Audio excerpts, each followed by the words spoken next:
Hi guys, it's me, ChazzaHD, and welcome to race day at Suzuka for the third race of the 2026 Formula 1 season.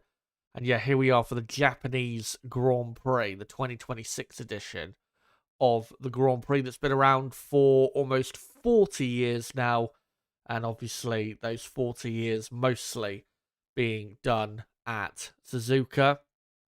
It's a nice warm day at the Suzuka circuit, and we will be in for hopefully a decent Grand Prix at Suzuka today. I've got to be honest though, my enthusiasm for today's race is not as high as it was even yesterday, especially after witnessing qualifying, which was, at the time, it didn't seem too bad of a qualifying session, what we got. But when you hear the drivers and what they had to say coming out of the session in terms of what it was like to drive the cars and this whole battery management situation, it really has dampened my enthusiasm for this race today. Hopefully we do get a exciting enough race, and at least the drivers hopefully will have enough of an effect on how they perform today. Let's just put it that way. In this race today, and let's hope it's a decent race. Personally, I don't think we're in for that great of a race. Mercedes are going to most likely dominate up front. In terms of who wins, of course, that's an interesting battle. We're going to have a battle for the podium between McLaren and Ferrari, and then the midfield should be pretty close and competitive. So, there are a couple areas where things could get tasty, but yeah, I think it's going to be your typical Japanese Grand Prix, which, let's be honest, the last few Japanese Grand Prix have been, I wouldn't say boring, but just average races, really. But yeah, I again, after qualifying yesterday, my enthusiasm just isn't as high for this race today. And I'll get on to why that is in a moment. But great to see all you guys here. Hopefully you've adjusted to the clocks going forward if you're in Europe or the UK. And hopefully, you haven't been caught out by it. And yeah, the race gets going in just under 2 hours' time. So yeah, just under 2 hours until we are underway for the Japanese Grand Prix at Suzuka. And yeah, we'll see what type of race we get. But yeah, great to see you guys here. If you joined me yesterday and you're here today, great to see you. If you're here for the first time, welcome. And yeah, good to see you all, no matter what time zone you're in, part of the world you're from. Good to see you all. And hopefully you're all doing as well as possible, given whatever circumstances you're going through. No matter what time it is in your part of the world, I hope you will be joining me today in watching along and enjoying as best you can the Japanese Grand Prix at Suzuka. Again, a race that could be decent, but we'll have to see if certain battles play out, or whether it's going to be a bit of a processional race, which, to be honest, last year's race was a bit, and again, a couple recent races here have been a bit processional. So yeah, fingers crossed it will be a decent one. But of course, if you just to let people know who maybe haven't been around for the race watch-alongs on this channel before, what we're going to do between now and the race starting is build up to the race by going through what happened yesterday, looking at the results, the starting grid, looking through the data from qualifying, and also looking at some other bits of data that will be important towards the race today. So we'll get into that. I'll also do a roundup of the teams and go through where I think all the teams will probably be at in terms of performance during the race. And I will be bringing on my co-commentator as usual today, Niblo, who last joined us for the Australian Grand Prix, his home Grand Prix, 3 weeks ago. He will be joining us in about an hour and 20 minutes' time, and we'll get his thoughts ahead of the race. And obviously, he'll be joining me in commentary to take you through the events of this race. But also, I have a poll running in the top of the live chat where I've asked you guys simply, who will win today's Japanese Grand Prix? Will it be Kimi Antonelli, who is starting from pole, or will it be his teammate George Russell in second? Only 2 options in the poll because those are the only 2 drivers that can win. Absolutely no one else can win this race unless both Mercedes cars, have massive issues or end up, not finishing the race. So, yeah, Mercedes are going to dominate once again. Their car is clearly too good compared to the rest of the field, unfortunately. So, yeah, let me know between now and, say, a few minutes before the race starts, who do you think will win the Japanese Grand Prix? Of course, I'll get onto my own predictions soon enough. But first things first, I do just want to have a little bit of a rant before we go any further. And I will also talk about this more so as we go on through the build-up, because I've got also some data to prove what I'm going to talk about.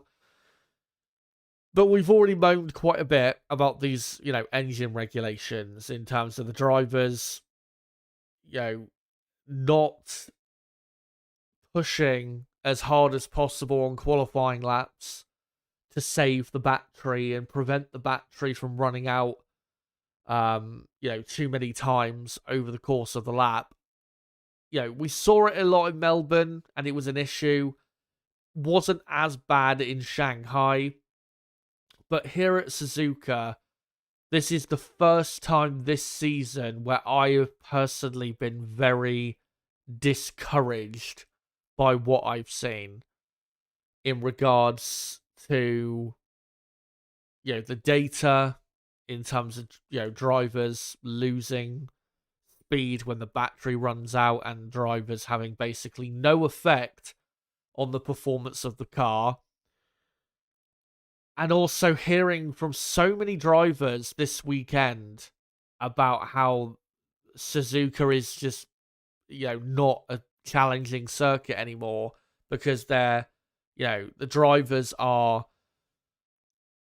not able to, if they want to be quick enough, they're not able to push as hard as possible with these cars. And I will just go through some examples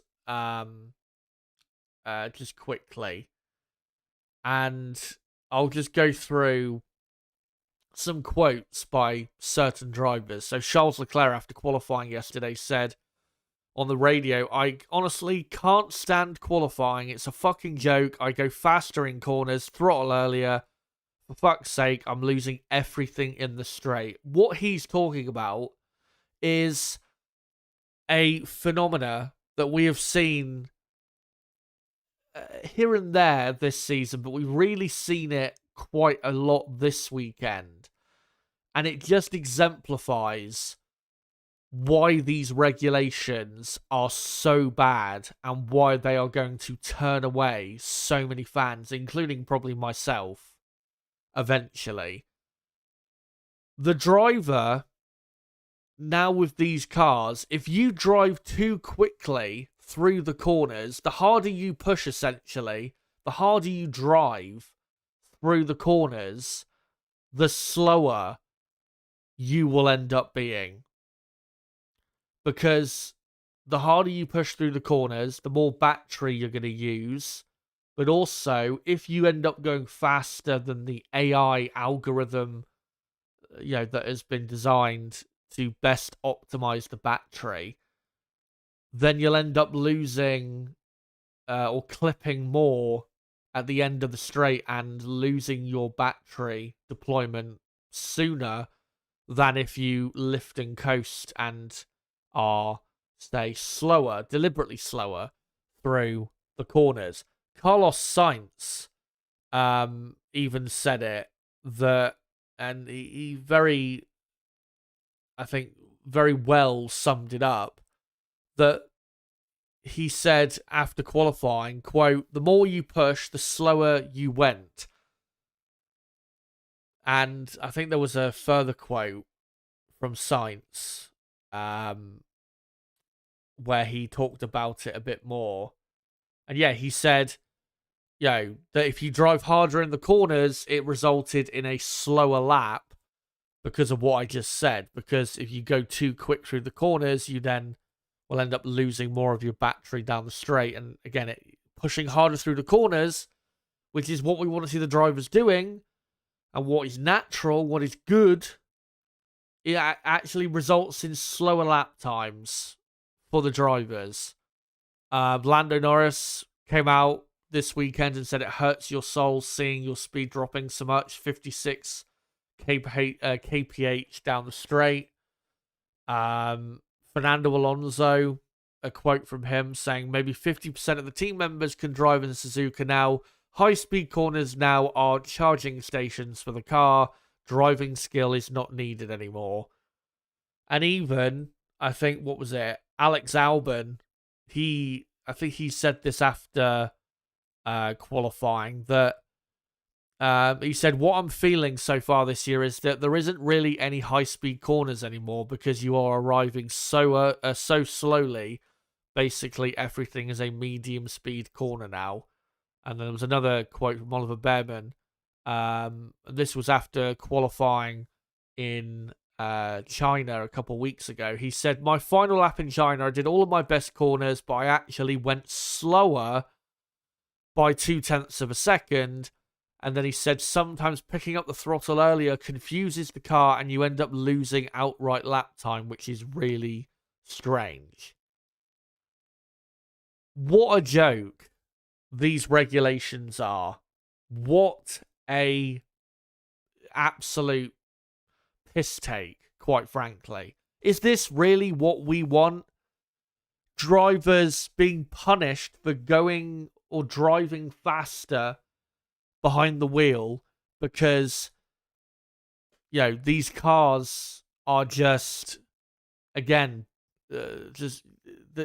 all these cars are about now is managing and deploying the battery.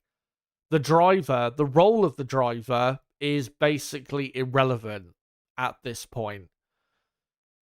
And I think that's a big reason why you are seeing all of the top drivers, except, funnily enough, the Mercedes drivers, who won't complain about this until they stop winning eventually at some point. This is why I see all the top drivers complaining about it, because this is just not, this is not what motorsport, what racing is about. What we want to see is drivers able to influence the performance of the car. And at least in qualifying, we want to see them on the absolute edge of grip, on the edge of adhesion, pushing for all they're worth, pushing the absolute limits of what can be done. That's what we want to see. But now, if you do that, you end up going slower. As Oliver Behrman said, if you manage to drive so well that you're able to pick up the throttle earlier out of corners, you now end up losing lap time because of it. There is no incentive to drive these cars quickly if you're a driver. It's all about making sure that you don't run out of the battery as much as possible over a lap. If you can drive slowly enough to keep the battery going over the whole lap, you will be rewarded for that. Who honestly likes that? Who honestly started watching Formula One because they wanted to see that? I guarantee you, almost all of the people subscribed to my channel, when they started watching Formula One, it definitely wasn't for reasons like that. And like I said, after yesterday, this is really the first time with these regulations that I've been really discouraged by them and feel quite downbeat about these cars and these regulations. I'm not going to give up completely on this season, but I'm going to be honest with you guys. Yeah, I'm not going to pretend to like these cars. There are, certain good things. Again, the aerodynamic side I really do like. I like the way the cars look. I like that they're lighter, they're more nimble. That side is fine. But the power unit side is atrocious. It is completely ruined the driving experience for the drivers and ruined the viewing experience. And then you even had, a ridiculous situation where Kimi Antonelli's pole position lap, just by coincidence, the onboard camera was not working for his pole position lap. And the onboard they actually ended up posting was actually from his second lap in Q3, where he actually went slower than what he did in the first part of Q3. Just by coincidence, and Formula One claimed it was a technical issue, which is absolute bullshit. I don't believe that for a second. There is no technical issue. That is deliberate, as far as I'm concerned. I don't believe in very convenient coincidences like that. I really just don't believe in, that sort of stuff. So, that's Formula One's response. And it looks like this is going to be the way things are for, unfortunately, probably the foreseeable future. I really hope in this next 5-week break we've got after this race today, until the next race in Miami in early May, FOM, Liberty Media, the FIA, all the teams have got to get their heads together, bang some heads together, and really figure out how they improve these regulations, because this is not it. I've seen so many, even journalists from, so many publications, The Race and Autosport, even content creators in the F1 space, clearly, talking about just how awful these cars are and how much the experience of watching these cars has just been ruined by these regulations. So yeah, again, I'm not going to, I'm not here to announce that this is my last time covering, Formula One in 2026 or anything, but if there isn't some noise in the next few weeks about, a plan to fix this, then very soon I very well could stop, doing streams covering the races, because I am not going to just sit here and pretend to enjoy something that I'm not enjoying. I'm not going to do that. I remember a couple years ago when I took a break from making content and streaming that I said, and I even said this in regards to doing videos and streaming a few years ago when I had a bit of a mental health crisis around the, COVID era. I remember saying, if I stop enjoying this for whatever reason, then I'm not going to do it or do less of it. And I'm going to be honest, I'm not enjoying it as much at the minute and it's not because of, I'm not having any mental health issues outside of doing this. My life is going absolutely fine. There's no real problems. My life is way better away from, YouTube than it was 5-6 years ago. Way, way better. So that's not an issue. It's the enjoyment of watching Formula One. That's what isn't there anywhere near as much as even compared to last year, because even though last year's cars, there were issues with those cars, at least we had close competitive fighting and racing, some of the time. So, it's not like we had one team out front absolutely battering the rest of the field, or, regulations that completely destroyed the enjoyment or viewing experience of Formula One.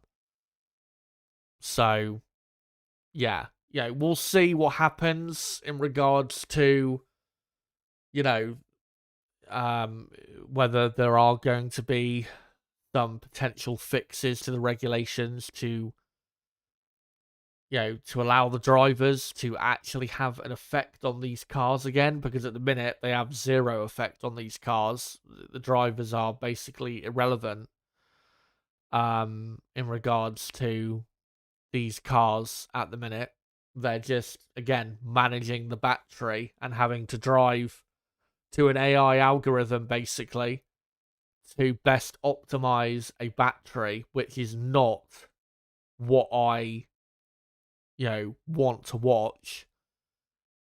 If this continues in this way, then, like I said, very soon I could stop doing live streams and making content to do with current, say, Formula One, because again, if it's not enjoyable for me, then I'm not gonna just sit here and pretend to like it and do streams and stuff like that. So, I've got plenty of other things in life that I could do, or that I'm busy doing outside of this. So it's not like I desperately need the money or anything like that, from doing these streams. So, yeah, hopefully with a few weeks without any races, hopefully there will be some maybe fixes suggested as to how they could improve these regulations and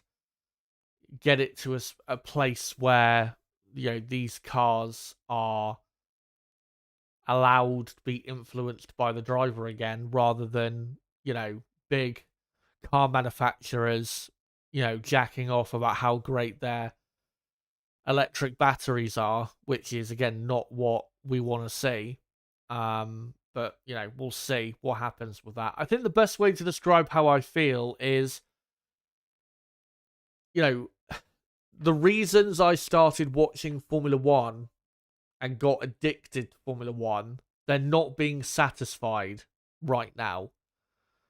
You're nowhere near satisfied. What made Formula One so enjoyable back when I started watching it was not just the competitiveness of the racing, but, the driver element is a big part of that. The watching the drivers absolutely throw it, throw everything, say, into qualifying laps, having to show their own skill in regards to overtaking. Those are big parts of why I got hooked into Formula One, because of those elements. And also other things with Formula One at the time that were just better back then, in terms of, tyres that actually provided, exciting strategies and excitement on that end.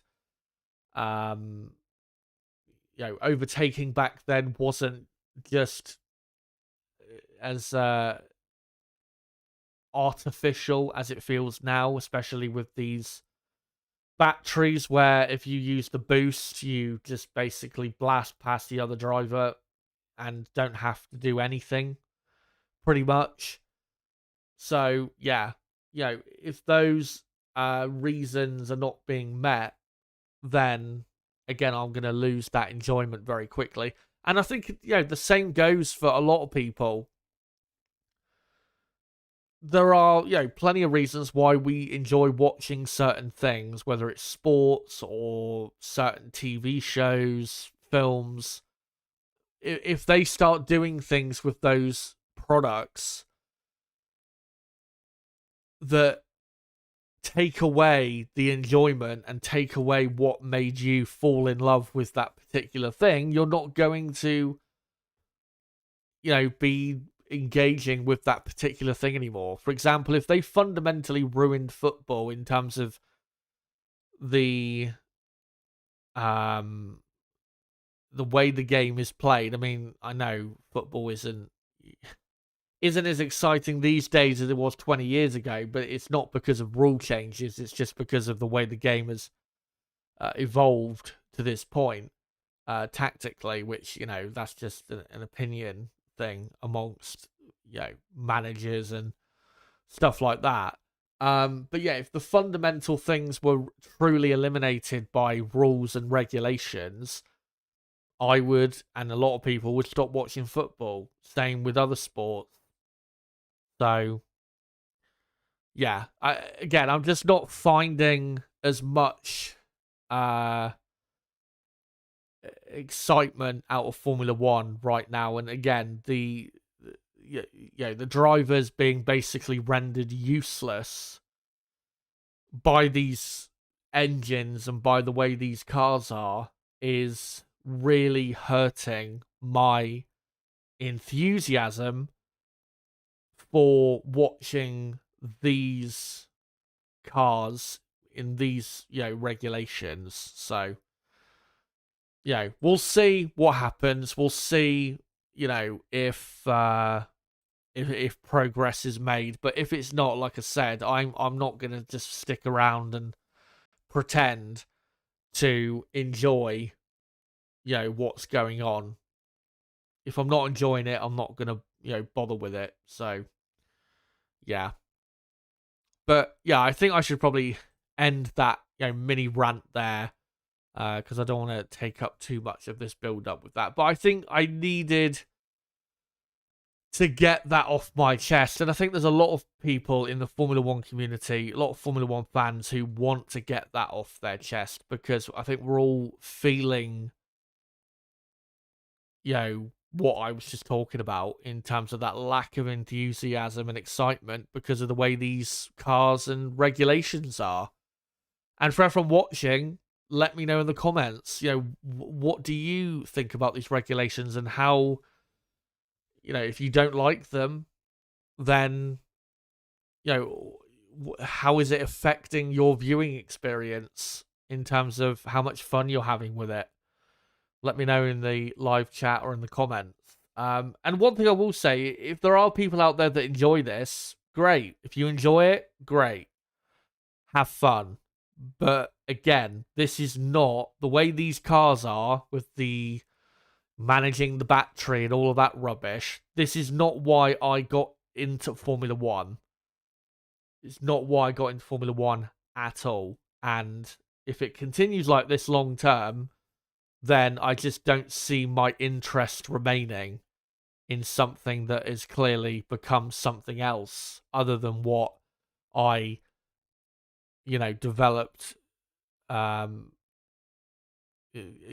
to the reason why I developed an interest in Formula One in the first place, and obviously got hooked, 15 odd years ago now.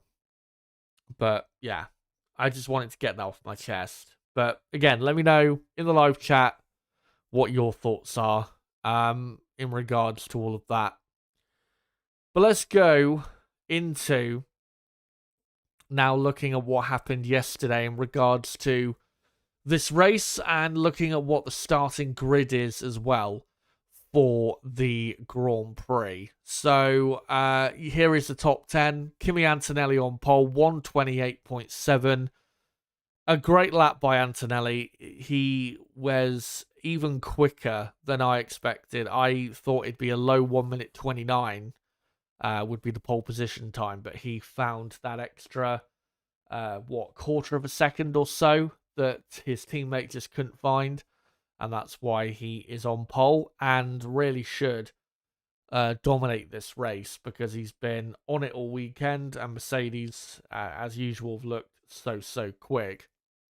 Russell in second. Russell having some setup issues. He was complaining about the rear end of his car all through qualifying.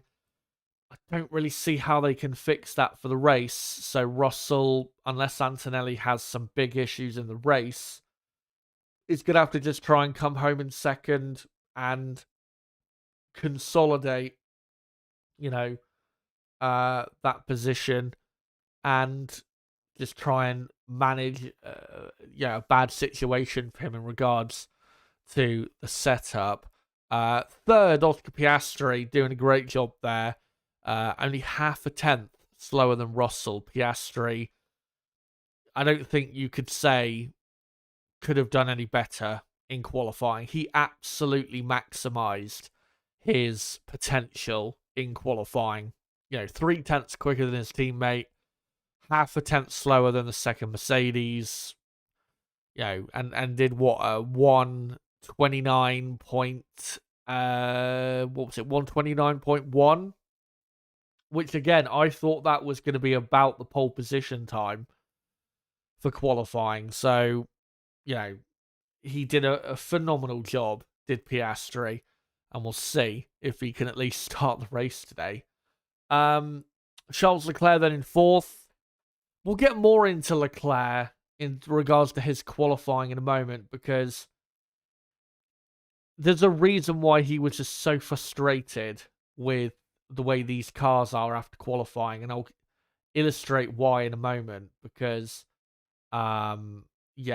he himself drove brilliantly in qualifying, but because of the way these cars are, he ended up slower than he should have been if these cars were normal, let's say.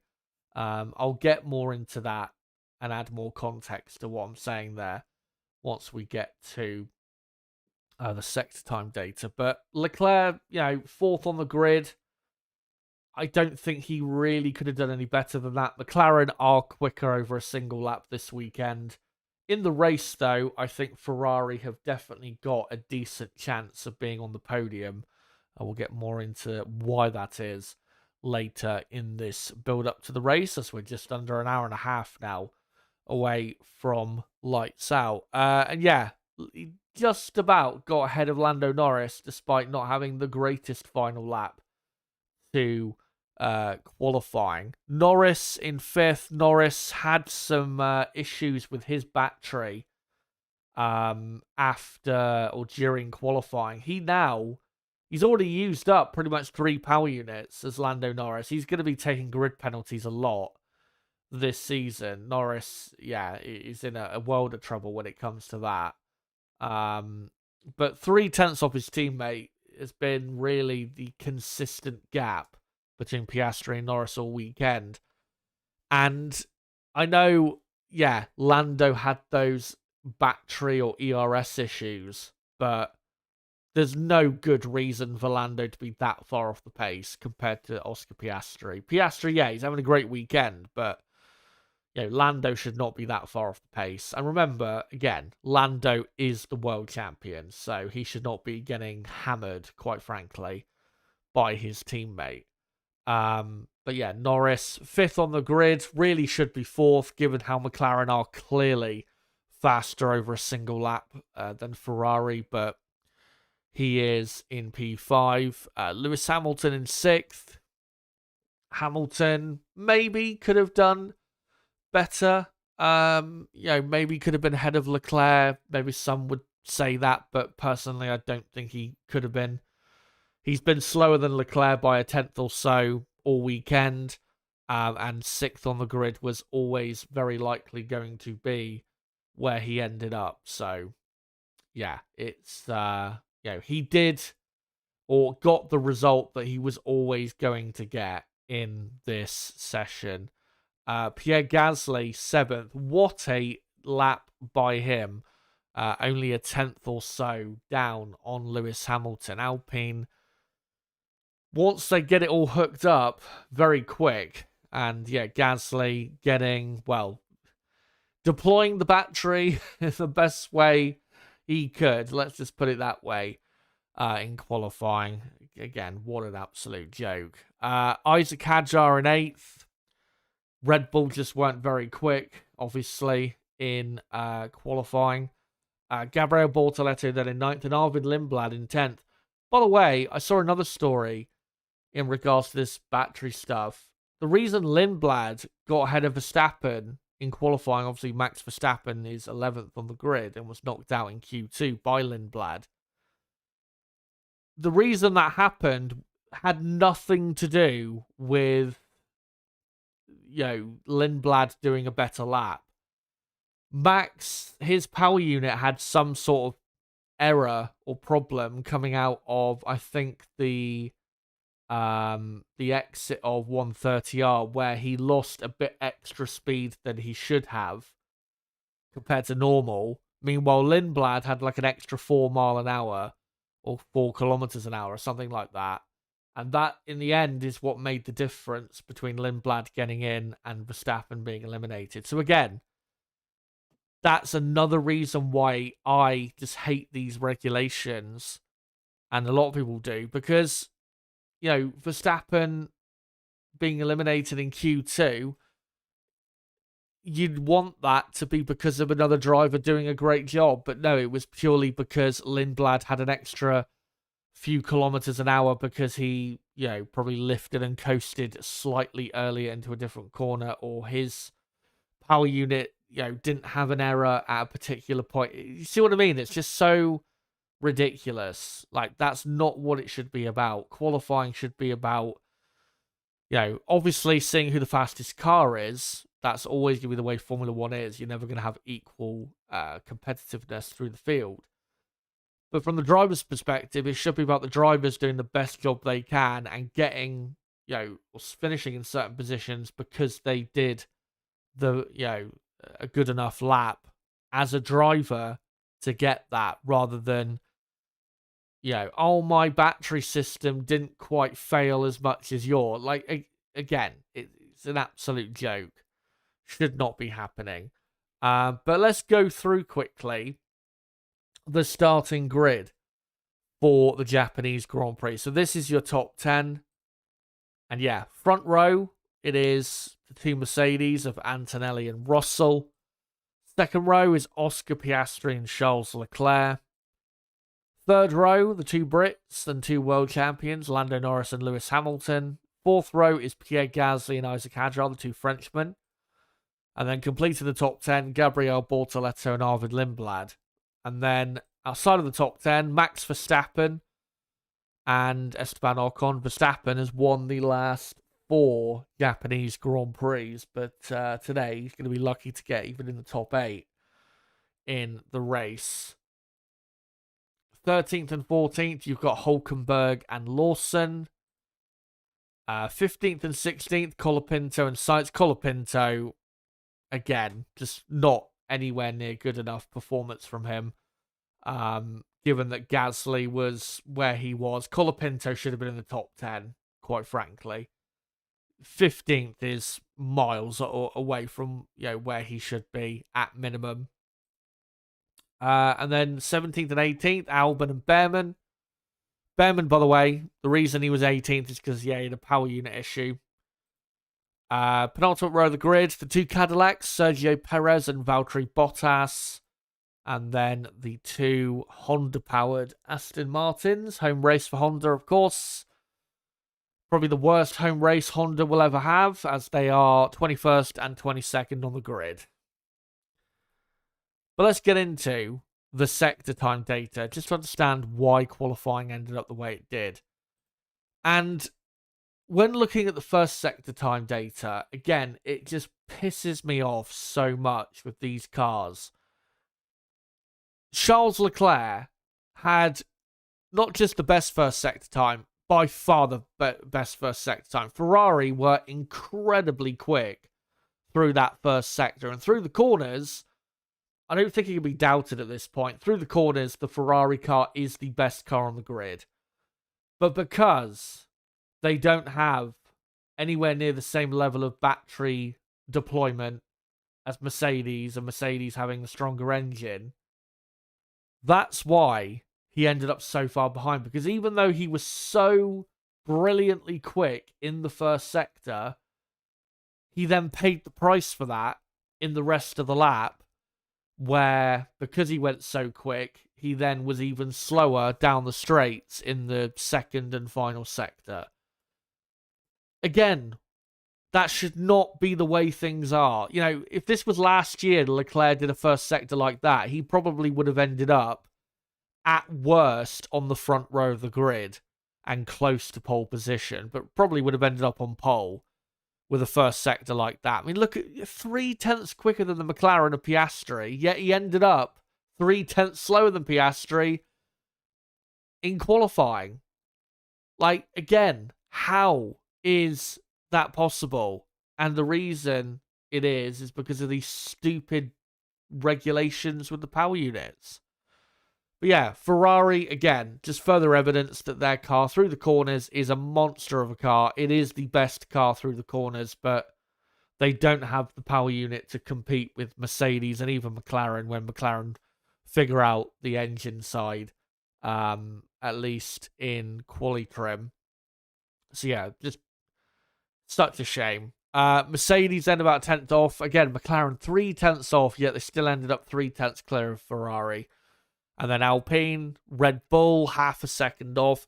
For Red Bull, their gap to Ferrari is pretty much entirely just the difference in grip between those two cars. The Ferrari is miles better through the corners than the Red Bull is. It's not even close between those two teams. And then you got Audi, bit of a drop off then to Haas and Racing Bulls. Williams over a second off the pace in just the first sector. And then Cadillac quicker than Aston Martin in the first sector. Again, though, not because Cadillac have got a faster car through the corners. It's because Aston Martin's Honda engine is so bad that they are even slower through parts of the lap where I think legitimately they do have a faster car than Cadillac. But again, because of the such poor engine they've got, that's why they are where they are. And then here with Ferrari, again, you can really see how being so quick, if I just go back to the first sector time, again, look how quick they are compared to Mercedes and McLaren. So 10th quicker than Mercedes, 3/10 quicker than McLaren. And then because he was so quick in the first sector, he then loses more time in the middle sector because of being so quick in the first sector. Again, absolute joke. 4.5 tenths slower than the Mercedes in the middle sector. That is just mental, quite frankly. And not even that, 3/10 slower than the McLaren. So everything basically that Ferrari, all the good work they did in the first sector, all gone by the end of the middle sector. And it's nothing to do with the Ferrari car not having quite the best handling. It's got everything to do with, battery deployment and all that rubbish. Again, just should not be this way. So yeah, that's how the top three look through the middle sector. Then you got Alpine again, the strongest of the midfield, just like they were in the first sector. Racing Bull's a bit more competitive. Haas and Red Bull all pretty much on the same pace as well with Alpine. Slight drop off to Audi. And then Williams, again, second off the pace. They really dropped off a lot compared to how they were performing in practice. So yeah, Williams not getting it right whatsoever. Cadillac, not too bad in the middle sector. And once again, Aston Martin absolutely miles off the pace. And then the final sector is entirely flat out, except for the final chicane, even though they do have all that clipping at the end of the that flat out section going into the final chicane. Pretty close on lap time, all the way down to Ocon and the Haas, which is the 9th best team from qualifying in the final sector.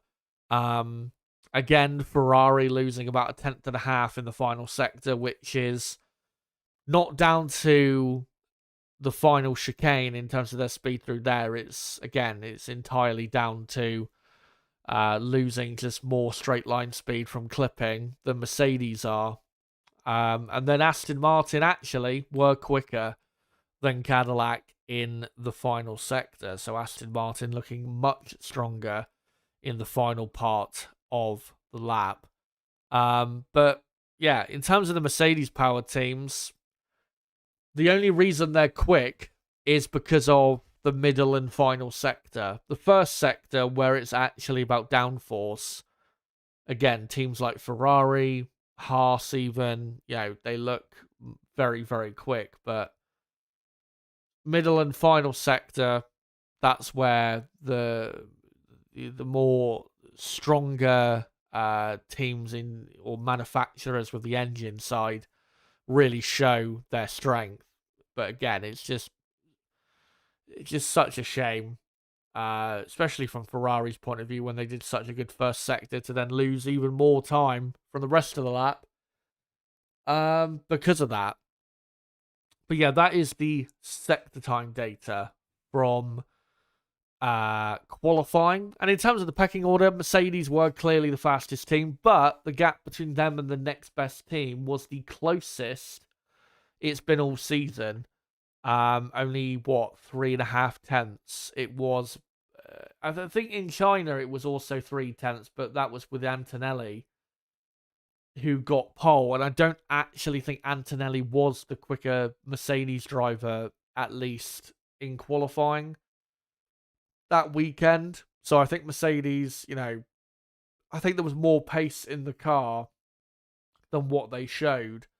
McLaren, good to see, doing a lot better compared to the first couple races. But again, it's simply because they've just figured out in a better way how to deploy the battery. McLaren were clearly the second fastest team, and then Ferrari were clearly third, Alpine fourth, Red Bull fifth, and then I'd say Audi sixth, Red Bull Racing Bull seventh, Haas eighth, Williams ninth, Cadillac 10th, Aston Martin 11th. A pretty clear pecking order coming out of qualifying. But in terms of today, obviously it's all about the race. Let's just quickly look at the long runs that were done on Friday in practice too. These are the average lap times and the gaps between the fastest team and the slowest team on the long runs on Friday. Mercedes were, no surprise, very, very quick. They are even quicker in a race situation, Mercedes, compared to qualifying. They were 6 tenths per lap quicker than Ferrari and pretty much a second quicker than McLaren. Red Bull were 1.2 seconds off the pace. That, though, was with Isaac Hadjar. Red Bull's race pace does seem to be quite a bit better compared to, say, McLaren than it looks in qualifying, but McLaren do still have, by the looks of it, the faster car by probably a couple tenths of a second.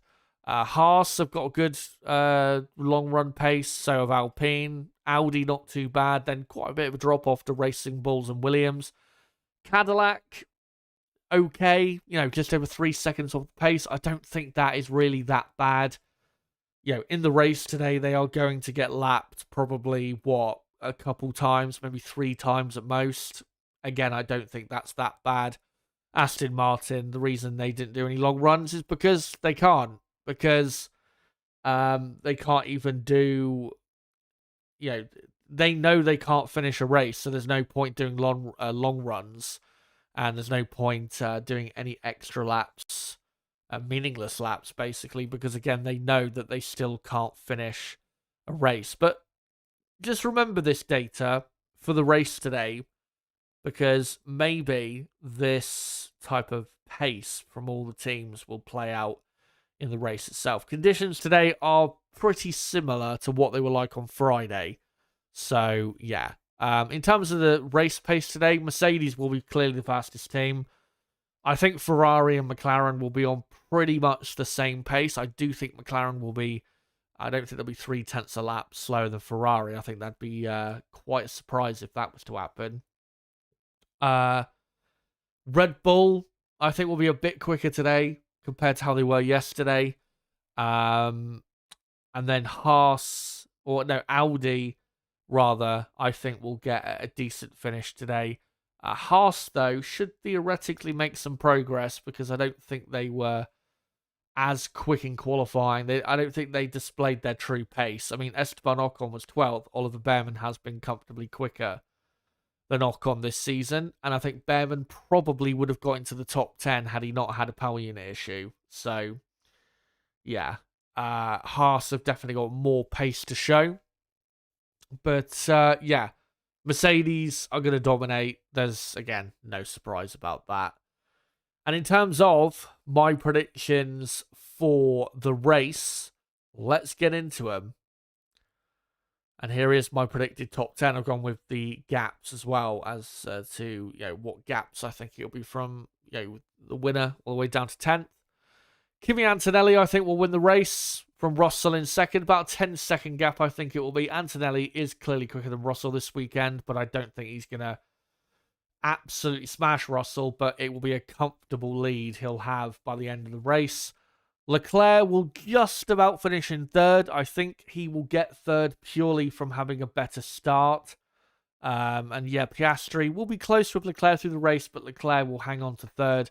And then Piastri fourth. Hamilton not too far behind in fifth, who will beat Lando Norris, who will finish in sixth. And then Max Verstappen, I do think, will come through a bit and finish in seventh, with his teammate Isaac Hadjar in eighth. Bortoletto, I think, will finish in ninth. And Gasly, don't think will do quite as well today as he did yesterday, but he will still end up in the top 10 and will take 10th place.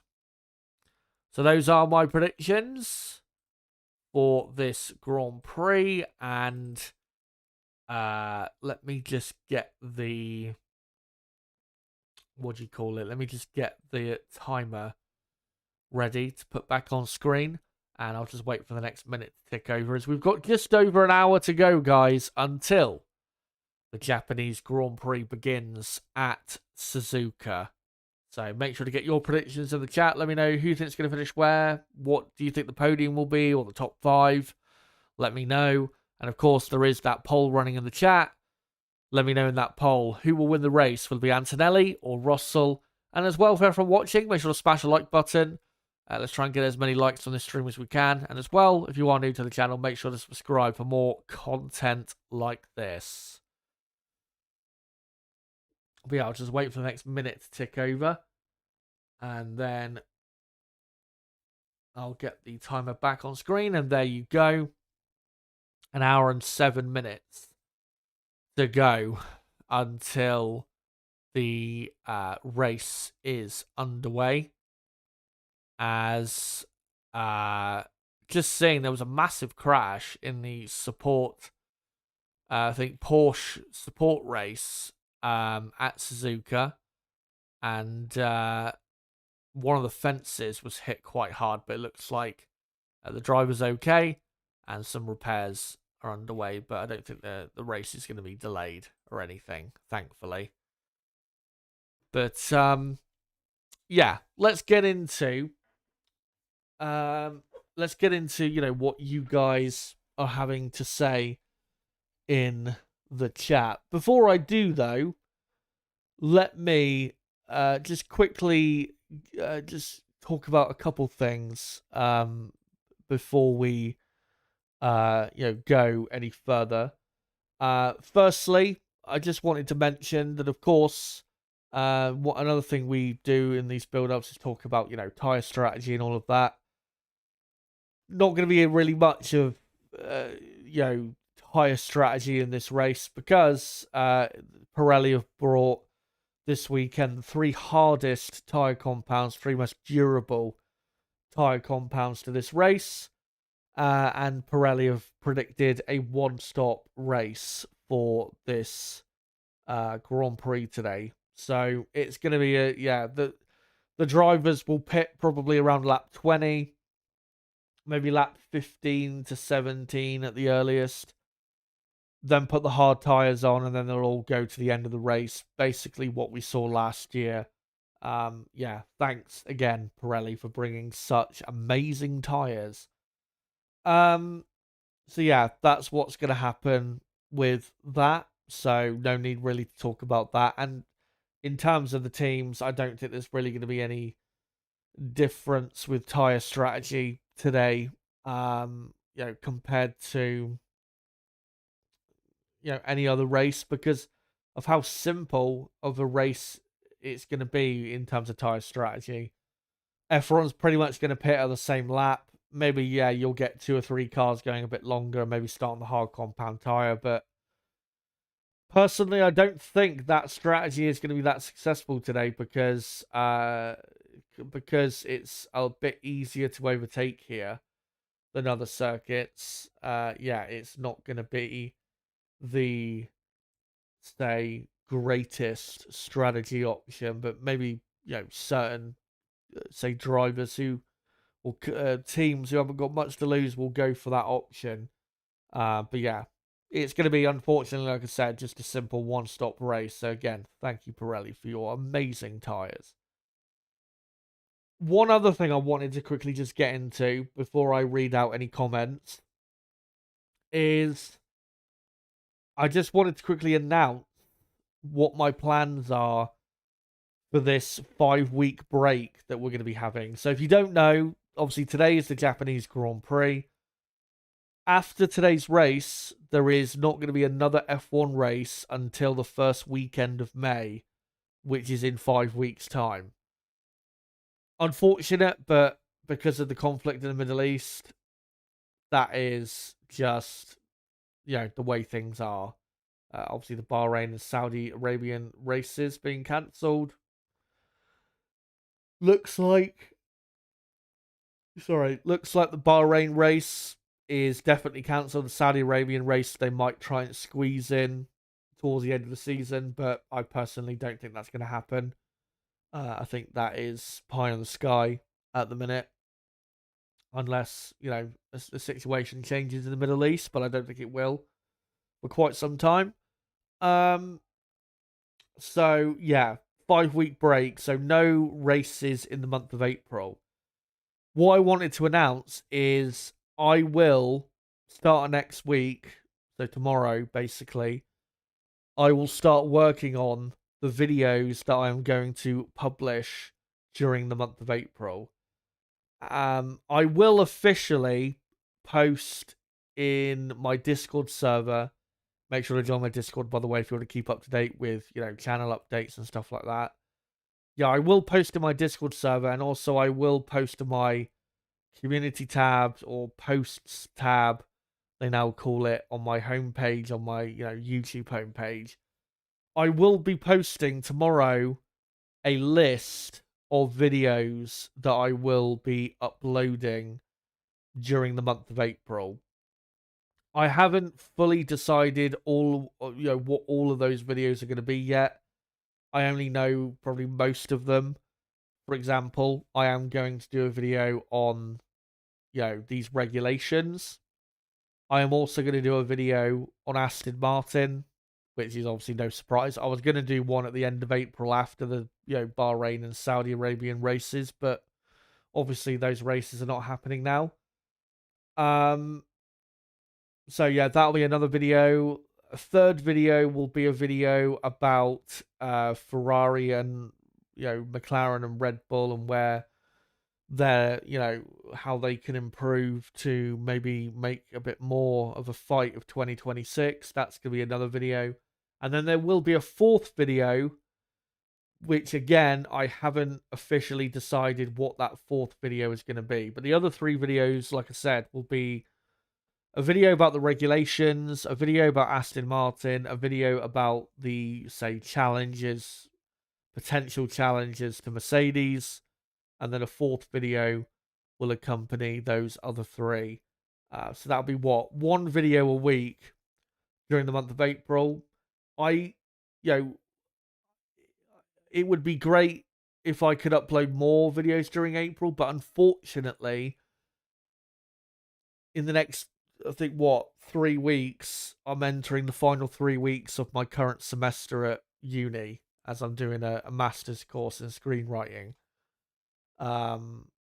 So I'm having to also juggle that, and obviously I've got to dedicate a lot of time to that, so that's why I can only do one video a week during the month of April.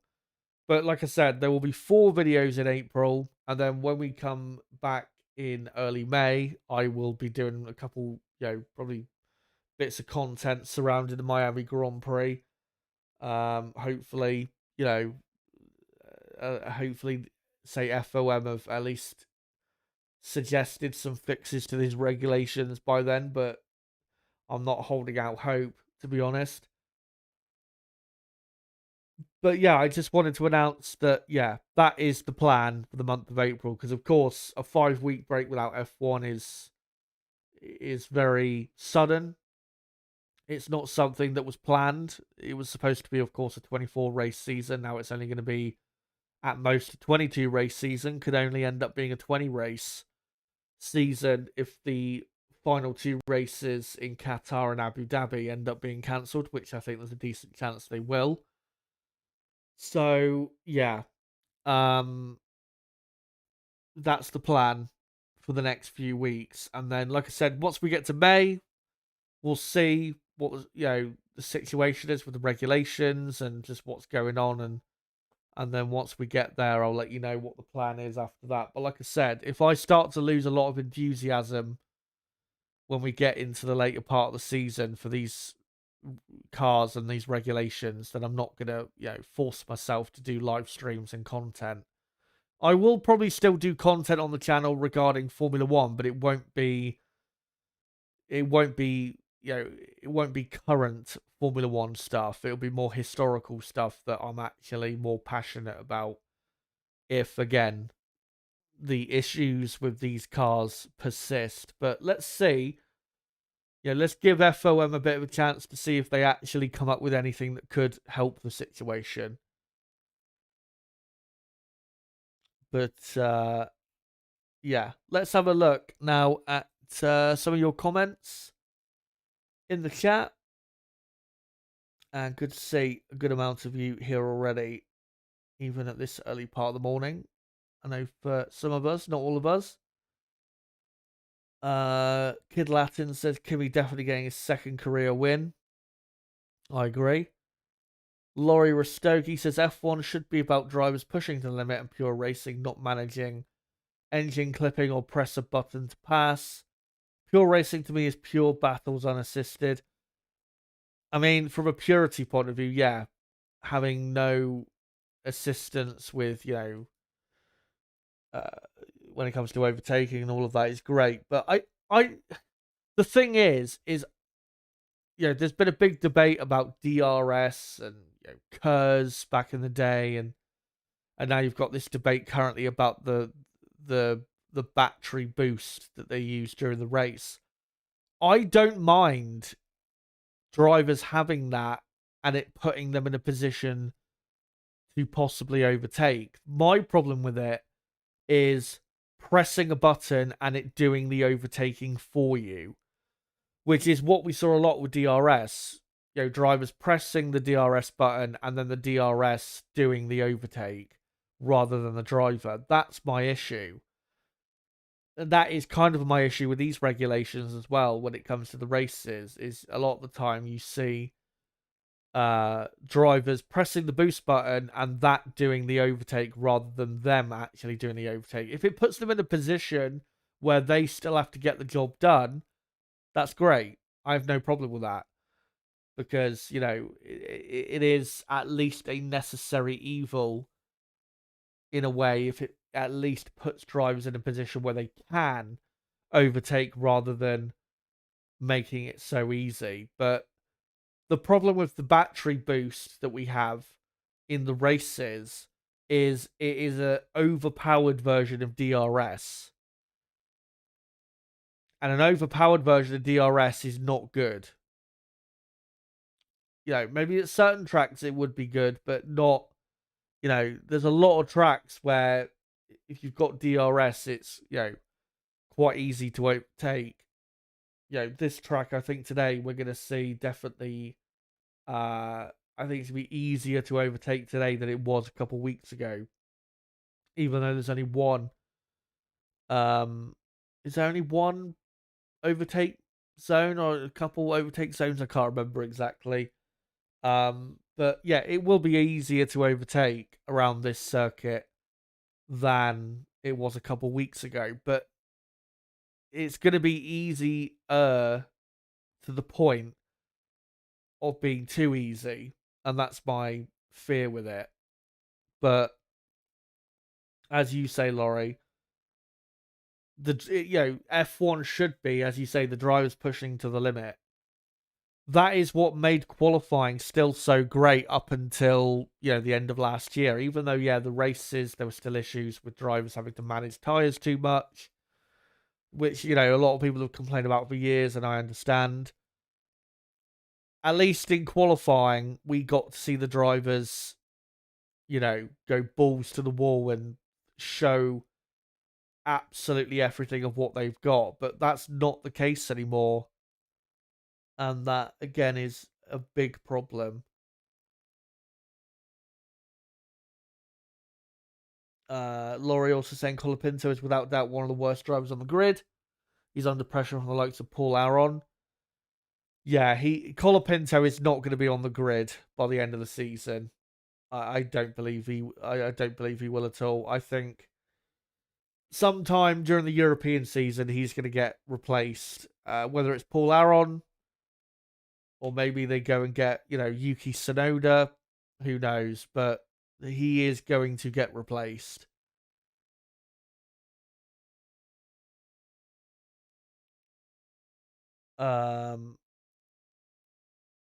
Good to see Astro in the chat. James in the chat saying how many dummies will Max use up today. Let me just scroll a bit further down.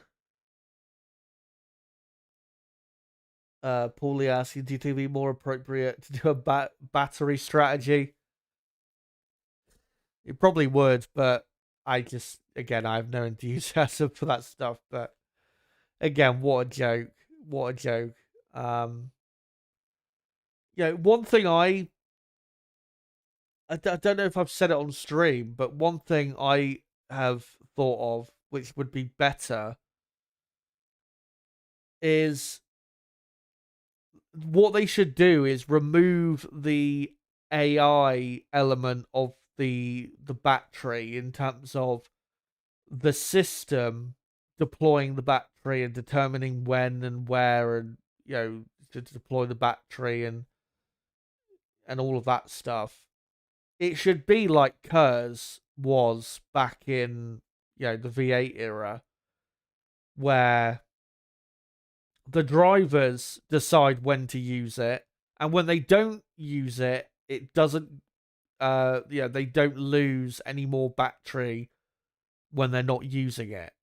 Just like KERS, where you had, I think it was it like 10 seconds worth of kinetic battery deployment during a lap, and you had the option to use it at any point during the lap. And when you didn't use it, if you still had some left, it would stay there until the end of the lap. And then when you had, started a new lap, refreshes itself like it does with these batteries now.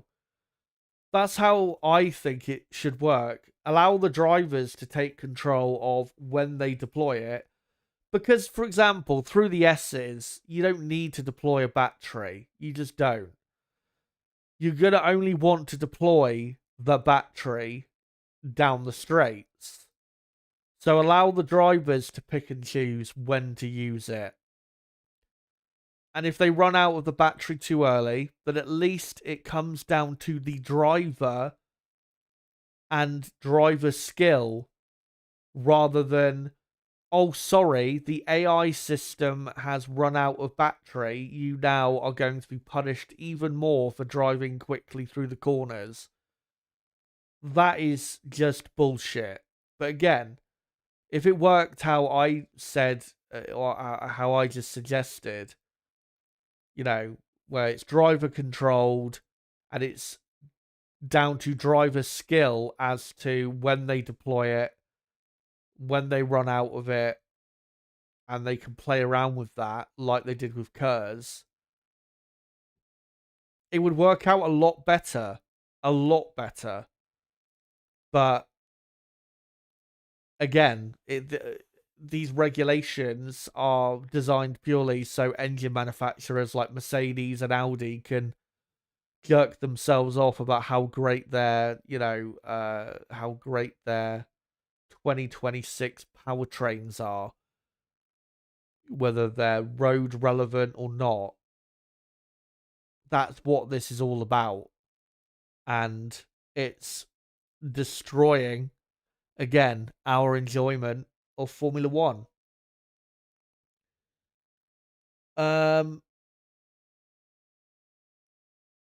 Astro gives his hopeful prediction of Piastri winning ahead of Hamilton and Leclerc third. And then Hadjar, Lindblad, Bortoletto, Ocon, Hulkenberg, Perman, and Bottas. And Astro also saying, hopefully this year will get a lot better and the issues will be fixed or at least improved a lot. Always love your race follow-alongs here. That's the annoying thing is, I don't want to stop doing these watch-alongs. I love doing these watch-alongs, but again, if the product itself, Formula One, if it's not enjoyable to watch, then what's the point watching? So again, I'm not going to put myself through unnecessary pain or misery or boredom if it comes to that. I will give them a bit of a chance to see if they can, make some changes to the regulations to improve on it, because it's been widely recognized from the drivers, the teams, pretty much all the journalists have said that this isn't right and this just isn't Formula One. There is a wide consensus that this is not good enough. So there needs to be action. And if certain manufacturers don't like it because, it's not road relevant, then they can go fuck themselves. When it comes to certain manufacturers, like Audi, Formula One has done just fine without them. So if they, kick their toys out of the pram and end up leaving because we end up changing the regulations in a way that, puts it back to how it should be, then so be it. We shouldn't be beholden to one or two, big car manufacturers. That just should not, be happening.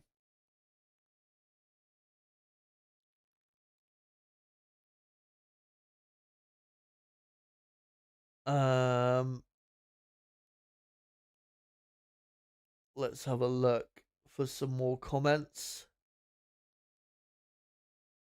Pear Eyebrow says Verstappen should go to IndyCar. He'd definitely enjoy himself more. At least IndyCar is still a proper, racing series.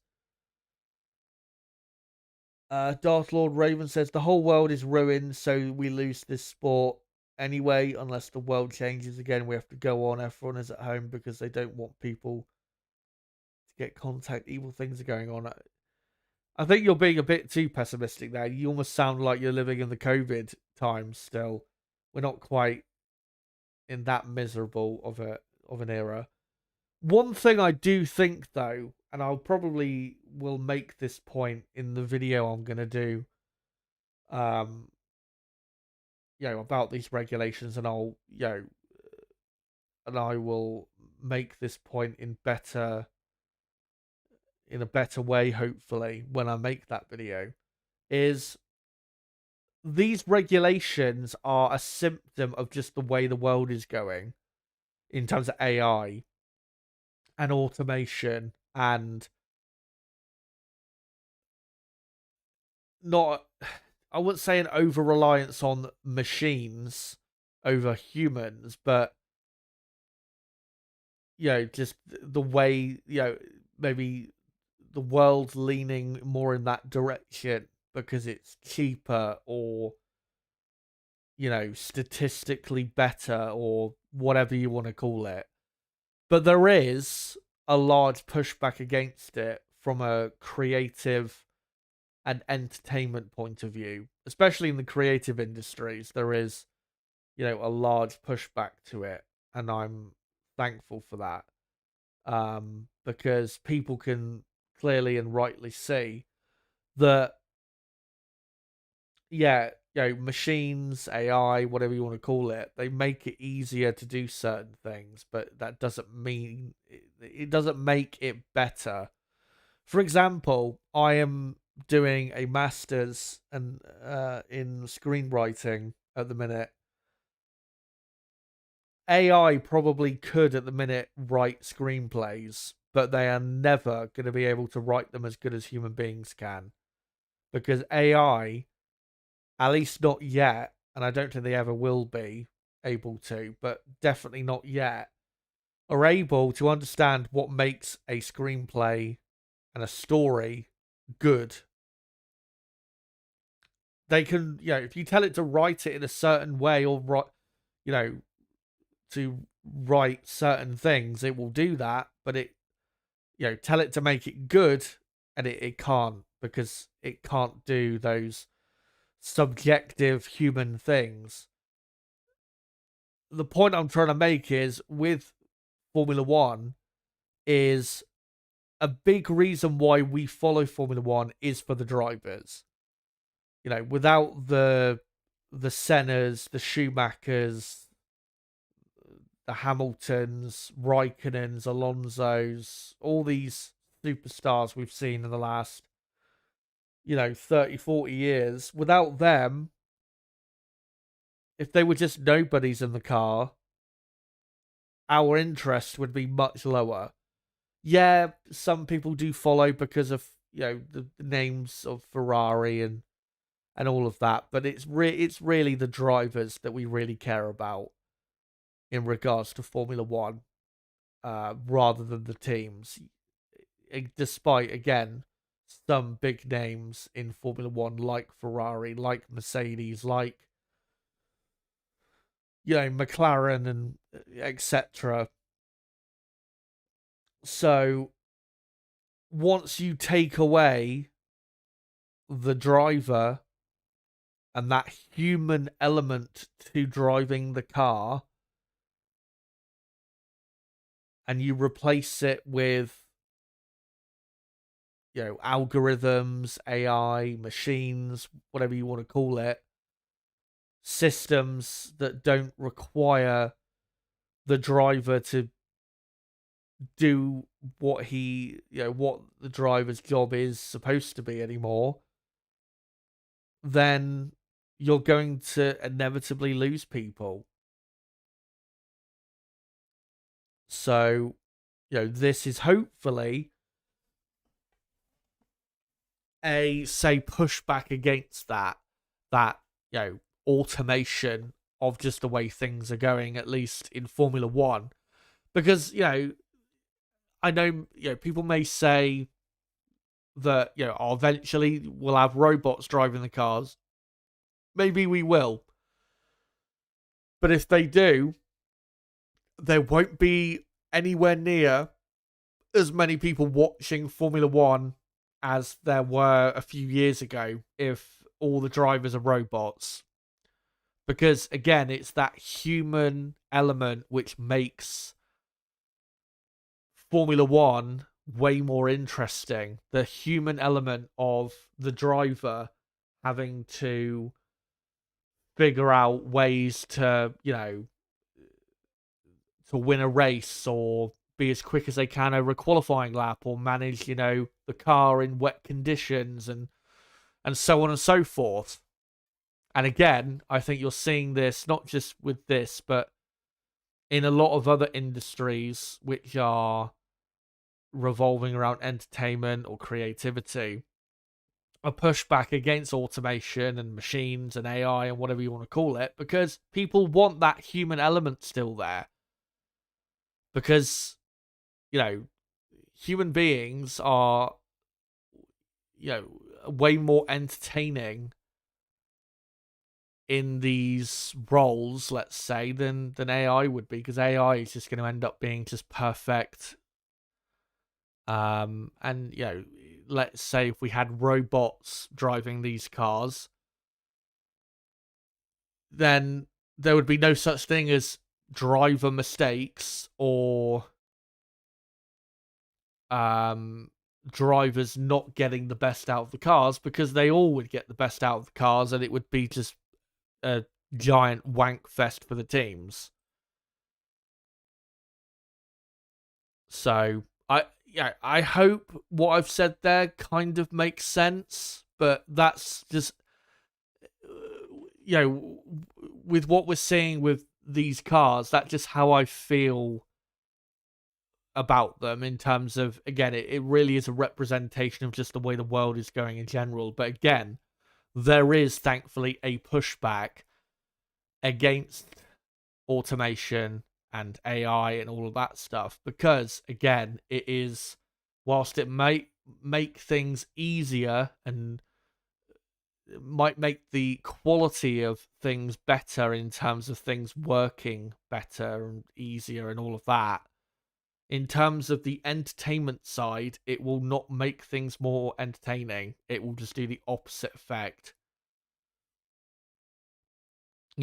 I have no interest, for example, in watching robots drive Formula 1 cars, or robots play tennis, or robots play football, or robots box each other's heads off. Human beings doing that is way, way more interesting. And I think pretty much every human being would agree with me. The only ones that wouldn't are people that either work for tech companies or have, some sort of investment in tech companies. So, yeah, that's just my thoughts there on the situation.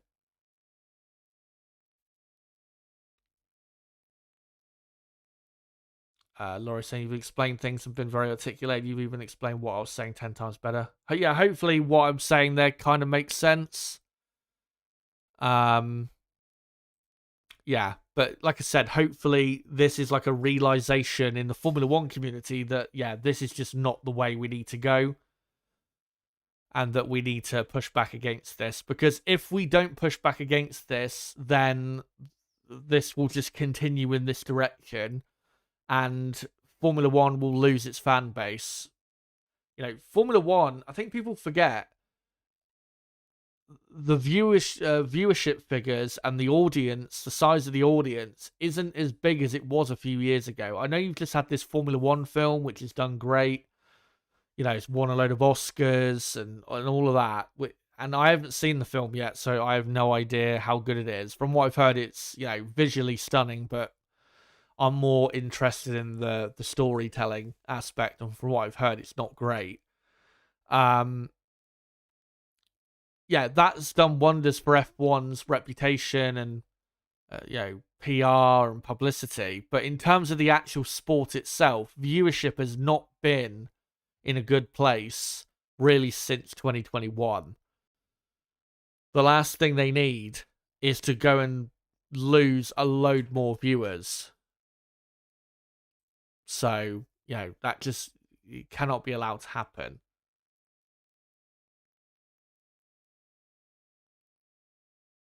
Darth Rem saying, oh, it does make sense what Chaz was saying. This has always been the case, but I can't explain here. Yeah, hopefully what I said there makes sense. Viva La Grid podcast, I think that says. Says F1 really needs to take the drivers' complaints seriously. Qualifying session has been lacking everything so far this season. Yeah, in all the qualifying sessions we've had so far, none of them feel or have felt properly exciting.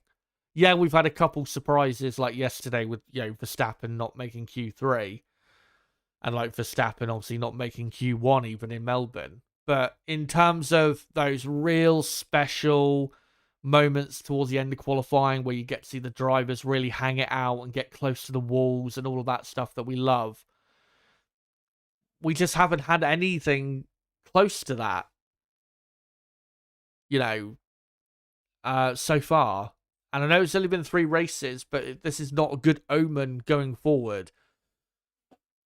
And I think there's going to be many tracks that are going to be ruined by these regulations, especially tracks like Spa and Silverstone.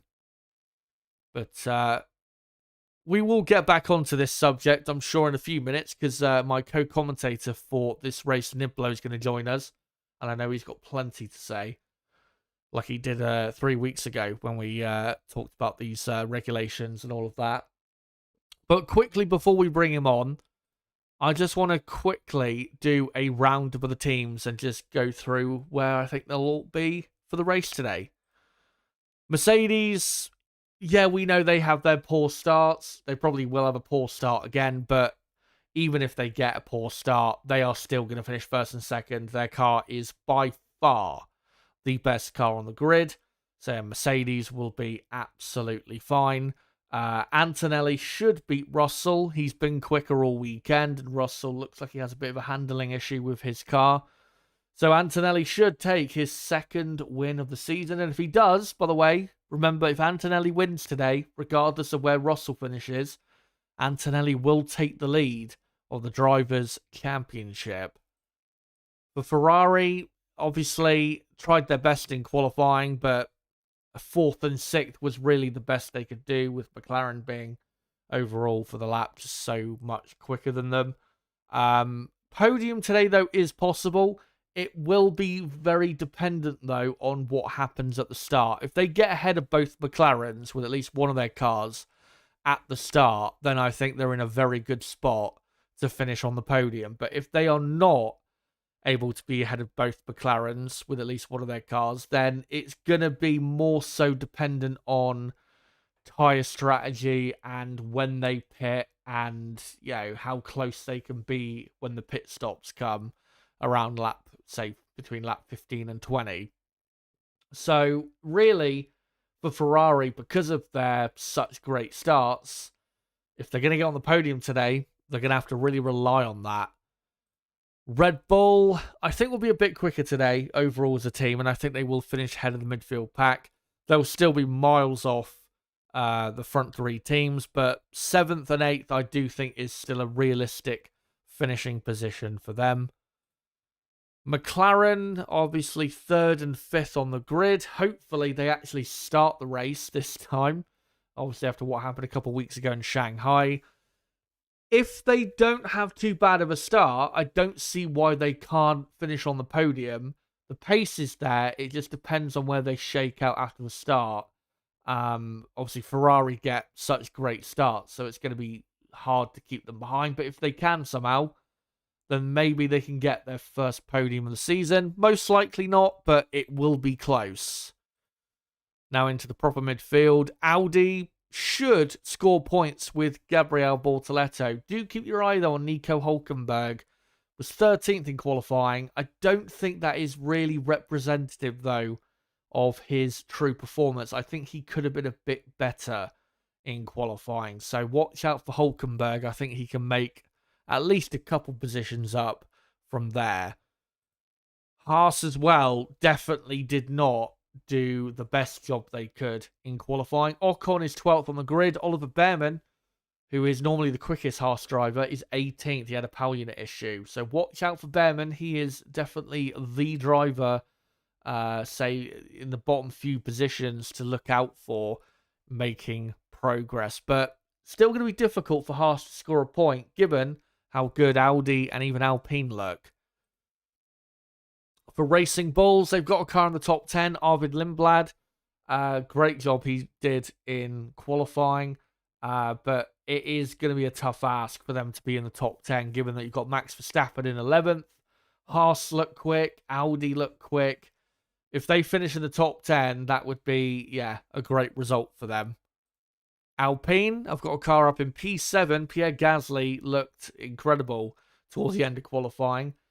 I think for him, as long as he finishes in the top, say, 9, I think he'd be happy with that. If he does finish in P10, where I predicted him to finish, I don't think they'll be that disappointed with that, but I think they would have hoped for a bit more than that, given where they're starting from. But I think a top 9 is what they'll be aiming for. Williams were disappointing in qualifying, 16th and 17th. They are on the grid with Sainz and Albon. They look closer to the front of the midfield teams than they were, what, a couple of weeks ago in China, where they looked in qualifying absolutely dreadful. But are they close enough to really contend or fight for points?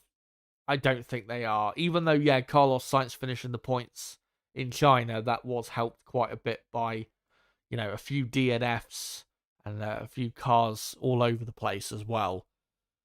Aston Martin will not finish the race, and even if they do, they'll be beaten by Cadillac, who are ahead of them on the grid and should beat them in the race. Cadillac are comfortably quicker than Aston Martin. Cadillac were, I think it was about 5 to 6 tenths of a second quicker than Aston Martin in qualifying. So, there's just no real way that Aston Martin can beat them, even if they do finish the race. And Aston Martin still have got vibration issues. Here's a reminder, though, of my top 10 prediction. Antonelli, I think, will win the race from Russell. And then Leclerc, Piastri, Hamilton, Norris, Verstappen, Hadjar, Bortoleto, and Gasly. Let me just get the timer back on screen, as we have got just under now half an hour to go until the race starts in Suzuka, as the formation lap has been delayed by 10 minutes. And the reason that is because of the repairs going on at a part of the track where there was a big crash in the Porsche Super Cup race. So the race is going to start 10 minutes late. So we've actually got 38 minutes to go until the race starts. So, Nib, if you're listening, I'll bring you on in, say, 7 or 8 minutes from now. As, formation lap, they've just announced, will start at 14:10 local time, which for us is in 37.5 minutes time. And if you're wondering why that is, again, it's because there was a big crash in the Porsche Super Cup race, and they've had to make some repairs to a catch fence.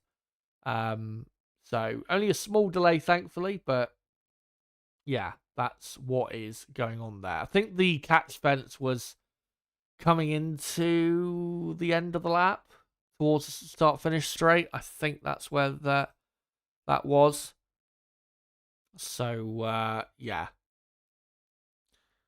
But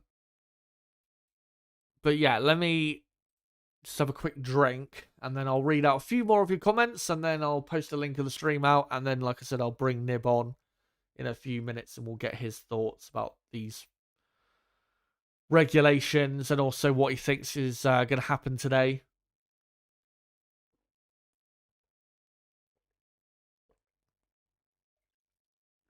As we're seeing Antonelli on board. He's currently on the track. All the cars are on the track at the minute. They're just doing their warm-up laps, laps on the way to the grid.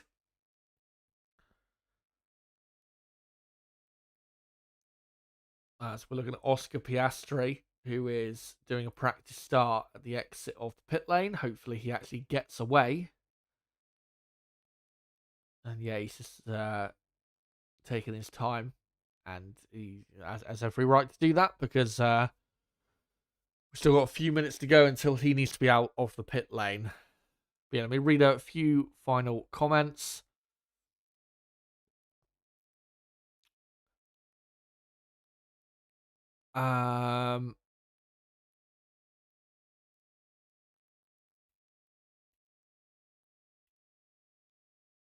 Nib saying it was out of the hairpin, car went over the catch fence. Yeah, I saw a picture of it, but I wasn't sure where the actual incident happened.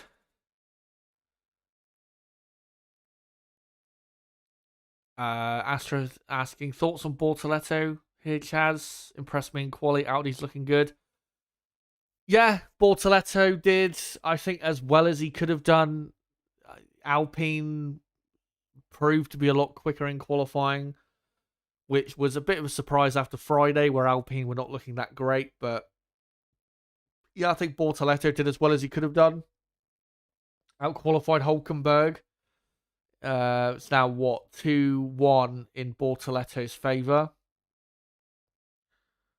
Bortoletto, of course, has a couple points on the board after the first Grand Prix, so as long as he gets another couple points on the board here, then all good. Yeah, Bortoletto's had a good start to the season. Unfortunately for him, he didn't get a chance to race in Shanghai, but Audi weren't that competitive in Shanghai and ended up not even scoring any points. So I don't think he missed out on much. Did the young Brazilian?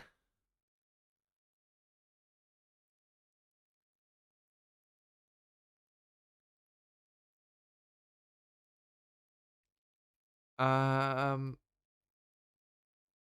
Darth Lord Raven, sorry, saying, "Oh, guys, if you want to watch a F1 race, it's really easy to find on YouTube. But from 1993, for an instance, with Mansell Prost Senna, and you will see real racing and respectful. You will get out of bed for that." Well, that's the type of stuff that got people back then interested in Formula One. And yeah, I'm just seeing the clip you've sent, Nib, and yeah, very dramatic crash on the exit of the hairpin. And yeah, thankfully, driver was all good from that.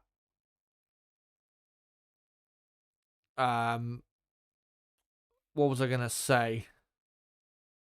I mean, when I started watching F1, it was kind of a very good era as well. Back when I started watching F1 for the quality of drivers, you had Vettel, Hamilton, Alonso, all pretty much at the top of their game. Jenson Button was at his peak. Mark Webber. You had some other really good drivers, obviously Rosberg, Raikkonen,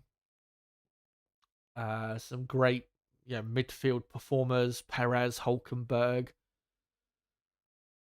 Occasionally when he wasn't crashing, Romain Grosjean. Yeah, it was a really good era for great drivers or very strong driver performances. And that's what really made Formula One back then, and that's what really got me hooked, was just the amount of great battles you would get back then.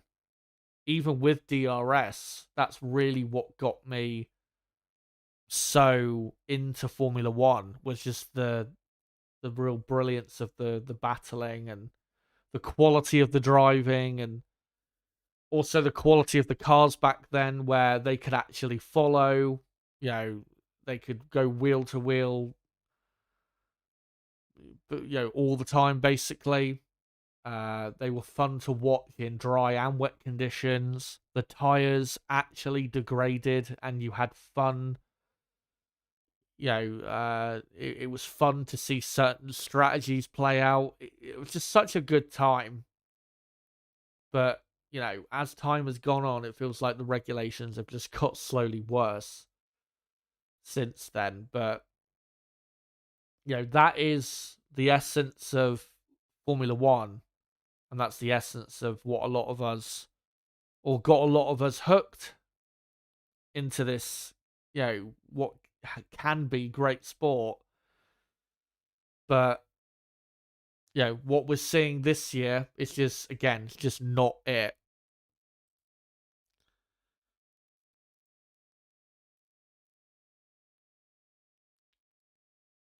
Laurie says, remember when Grosjean was a regular podium finisher in late 2013? In the late part of that season, he was one of the best drivers on the grid. He was absolutely brilliant. It's a shame for Grosjean because he finally figured it out too late. Because then in 2014, he had an absolutely just an abomination of a car. I remember the first race, Lotus didn't even look like they were actually ready for the season. They were that far off the pace. Yeah, if he had only figured out, figured it out, say a year and a half sooner, he would have been a really great performer consistently for Lotus, and he could have ended up having a much different career. But because he was so inconsistent and crashed so much, he got his reputation, and it just stuck. And even though he had those great years in 2015, 2016, that reputation again still stuck. But it was a shame. Grosjean peaked when his cars got worse, if that makes sense. If only he had peaked when his cars were better, then he would have had a pretty good F1 career. In terms of, if you look at French drivers that we've had since Alain Prost, you could argue Grosjean is one of the best we've had in terms of potential. He, on his day, mentally quick driver, but again, just had a knack for crashing into people and just losing it in spectacular fashion. But yeah, an interesting, what if type career with Grosjean. And yeah, Nib saying podium at Spa 2015, legendary stuff. So that drive's still one of the best that I've seen since I started watching F1. Insane. Insane performance. But, right. I'm just going to post a link of the stream out one final time, and then I will bring Nib on to get his thoughts. So let me just post this out quickly.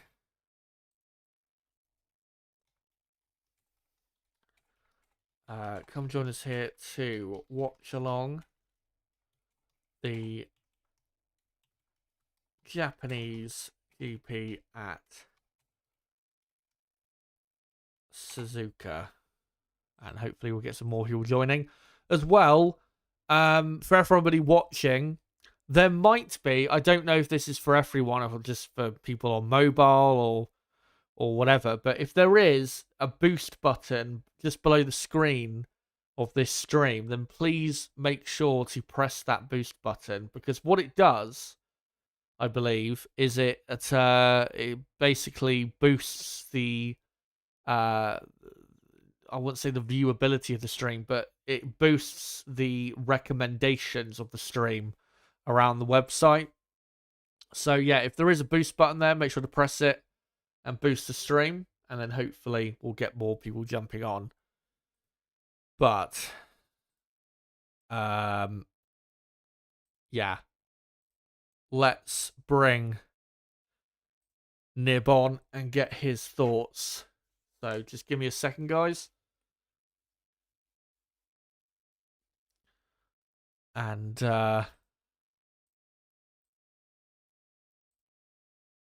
let me just open up Discord. And hopefully this will all work first time as usual. Right, are you there? Hello. Yeah, loud and clear. How are you?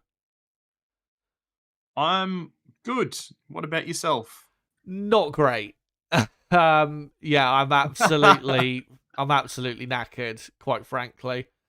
I've been up. I didn't sleep anywhere near long enough, unfortunately, before the race. So yeah, I'm not in the greatest moods, unfortunately. But yeah, hopefully this race will be worth being, as tired as I am up at this, this early hour, as I think all the cars are now on the grid as we've gone past the limit for the cars to get onto the grid. Before we go into, the grid and all of that, you've sent me quotes and stories, and I've sent you some as well about the drivers complaining about the way these cars are, especially around this track, and the element of going faster in the corners means you actually go slower.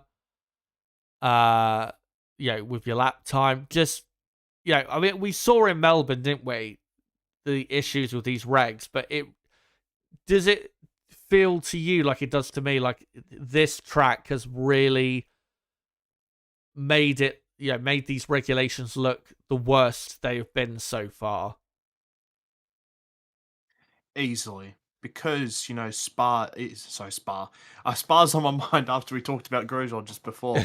Suzuka, going pushing to the absolute limit through these high speed corners, and you watch the onboards even into turn one, like they're already coasting off and making turn one and turn two so much easier than what it has been in previous years.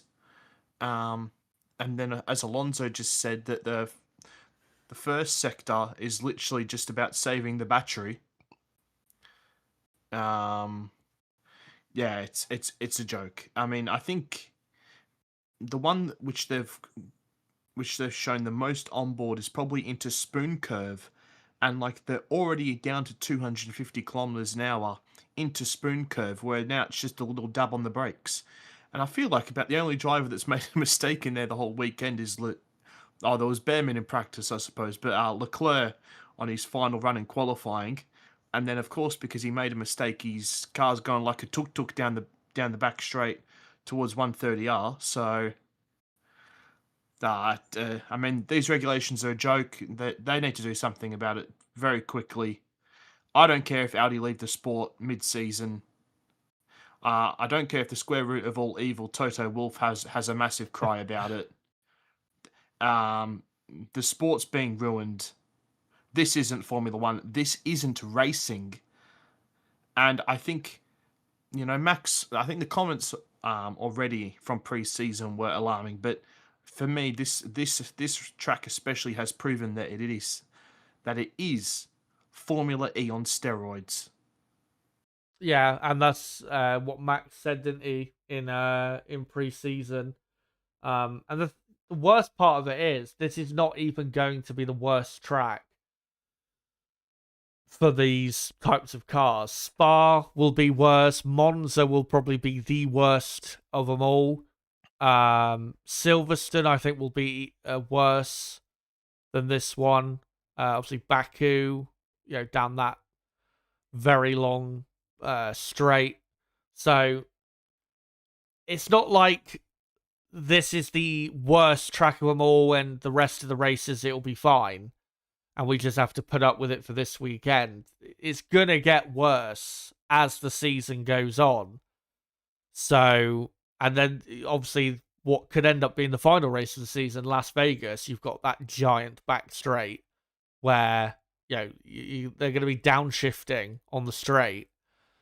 It's going to be just absolutely, yeah, exactly. It's just that reaction right there is the reaction of, I hope, every Formula One fan, because it's just an absolute joke. Well, to see this. Well, this is why they're not being shown the onboards through and after 130R, because they're downshifting after 130R. Yeah, I did see a clip of was it Russell?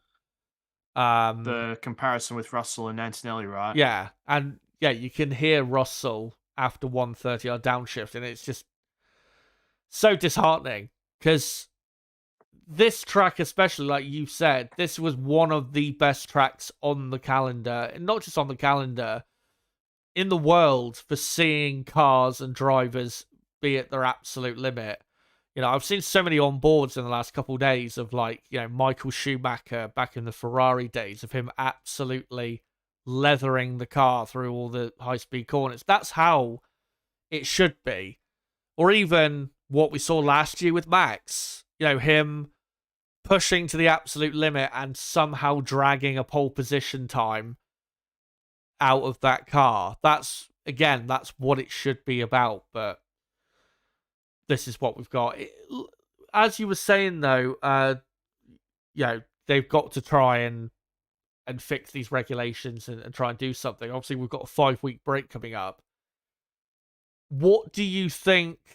I mean, we have we've talked about what we would ideally do, but what do you think they can do given the time they've got in the next, say, 2-3 months? Well, unfortunately, I don't think there is an awful lot that they can do. I mean, I think that it's very clear that these cars on corner exit are very, very fast, and then they just run out of beans as they get towards the end of the straight. Is there some way to lower the deployment level early on in the straight so we're not having this super clipping nonsense? I mean, I don't know really what they can do, but I mean, they keep playing around with it's just diabolical. the how many is it megajoules they can use or deploy. Uh, they keep playing around with that, but it doesn't make a difference because fundamentally these power units are just the way they are.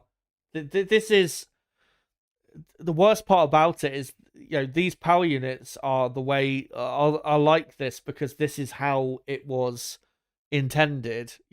Everyone, or not everyone, but there were clear warnings about this, you know, before, obviously, from Max, and also there were others who were warning about how these cars were, gonna be. Um, and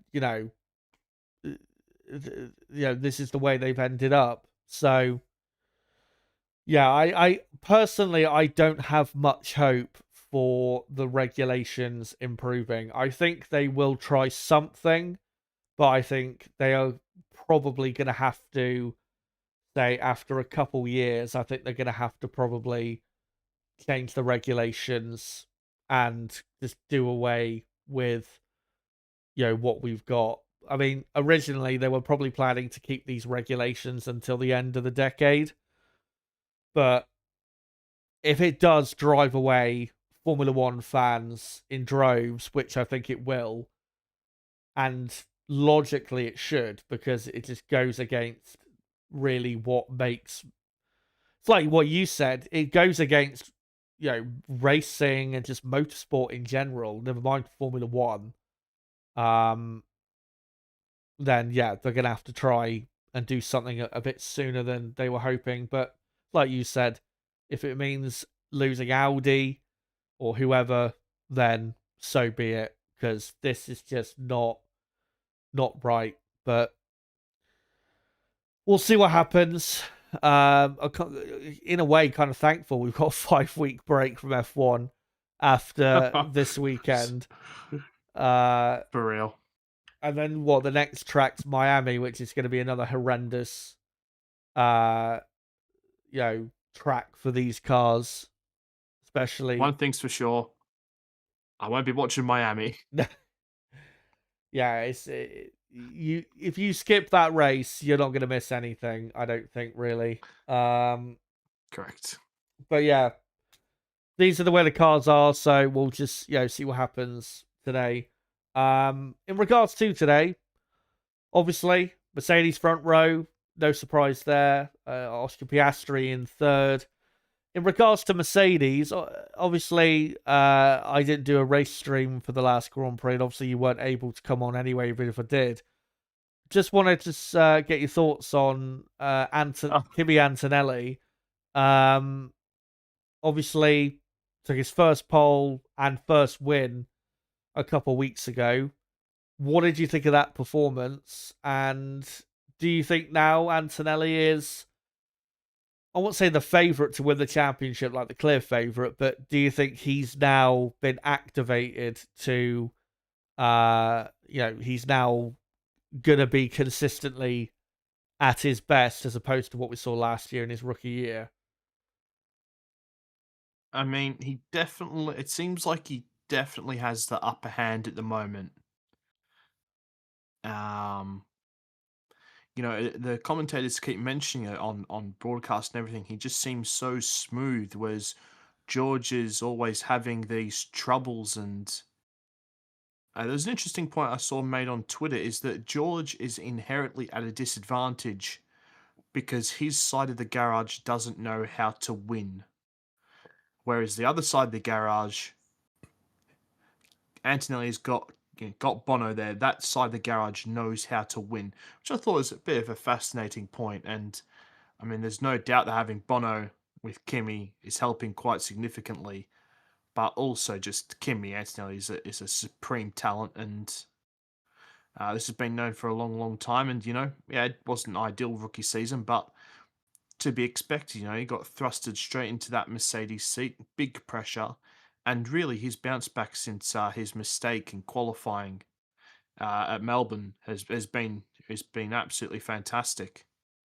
Yeah, it has. And you do make a good point there that, yeah, he's got that vital experience of Peter Boddington, who obviously was famously Lewis Hamilton's engineer for so long when he was at Mercedes, winning all those championships. And yeah, Kimi, it does feel like since he got especially pole in the last race, that he has just transformed into the Antonelli that we were all maybe expecting to see last year in terms of how competitive he is compared to teammate Russell. So yeah, Antonelli, good to see.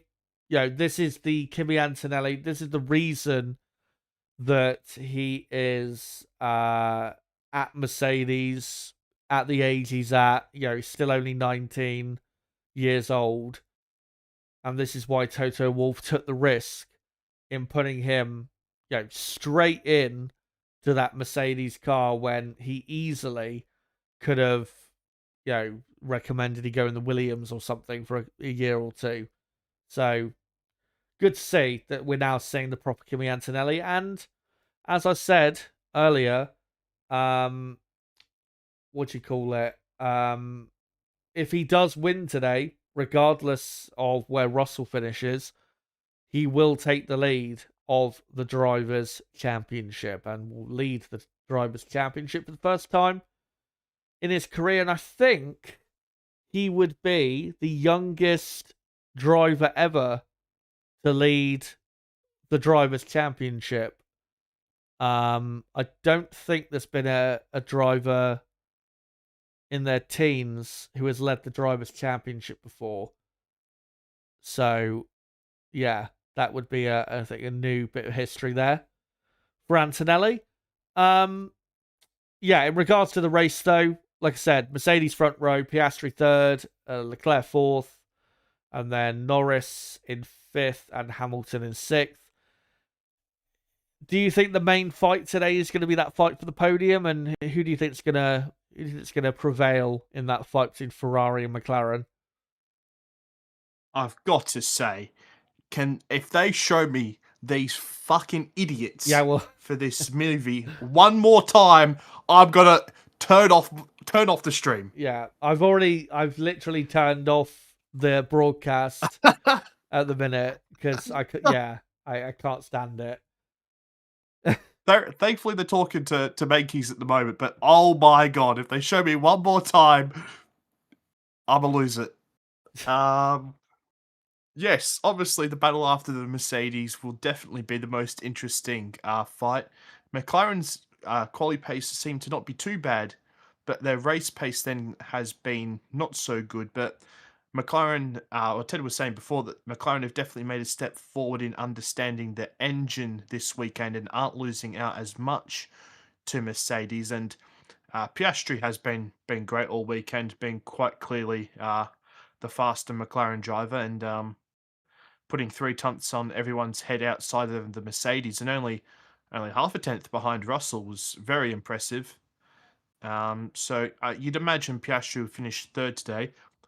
Hopefully, if we can survive and get off of the grid and not do a Mark Webber and just all of the bad things that could happen to an Australian at the moment.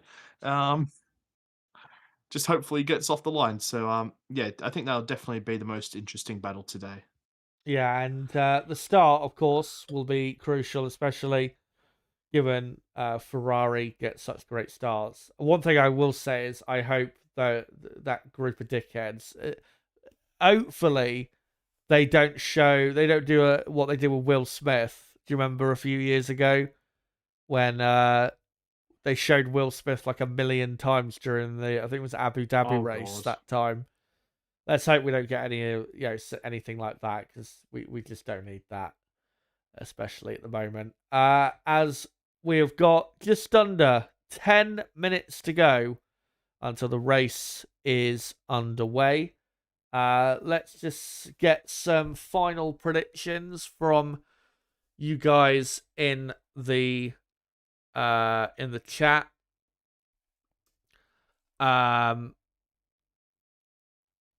Let me just scroll up quickly. Bradman saying too early to say about Antonelli. I think he's talking about in regards to the championship. I'd agree with that. Yeah. I think we need probably to wait till probably another three to four races probably to know whether he's going to be able to stick it out until the end. Because I mean, we saw this with his rookie year. He started well, and then once we got into the European season, he just completely fell away. So we'll see. Hopefully, he can remain consistent even if he doesn't win the championship, because we need to see at least a championship battle this season. Let me just scroll up a bit further. Brabham saying, hi guys, really don't like these late afternoon races. For me, F1 is just to be consumed at 10 p.m. onwards. You don't understand how much I feel that as well. It's so weird having daylight and watching an F1 race. So regardless, saying Nibs 200% correct, and also making fun of Lando Norris starting in fifth. I've got to say, Norris, I know, he had ERS problems in qualifying, but we didn't just see it here. We've seen it ever since the start of the season. Norris has been comfortably slower than Piastri ever since really, Friday practice in Melbourne. And Piastri is actually 3-0 up on Lando in qualifying. So yeah, Lando has just not been at it at all so far this season, which I am a bit surprised by. I didn't think he'd be already 3-0 down in the qualifying head-to-head. But we'll see what he can do in the race today. But one thing I will do quick is finish up the poll in the chat where I asked you guys earlier who will win the Japanese Grand Prix today. 213 votes and 81% of the vote has gone to Kimi Antonelli and the other 19% for George Russell.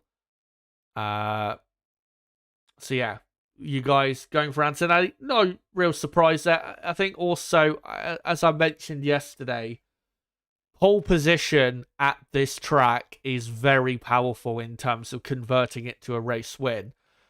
If you look at the last 10 years, the pole position man has won the Japanese Grand Prix every time except for 2019, where Ferrari that day locked out the front row and ended up losing the lead by, after about 300 meters, actually, that time.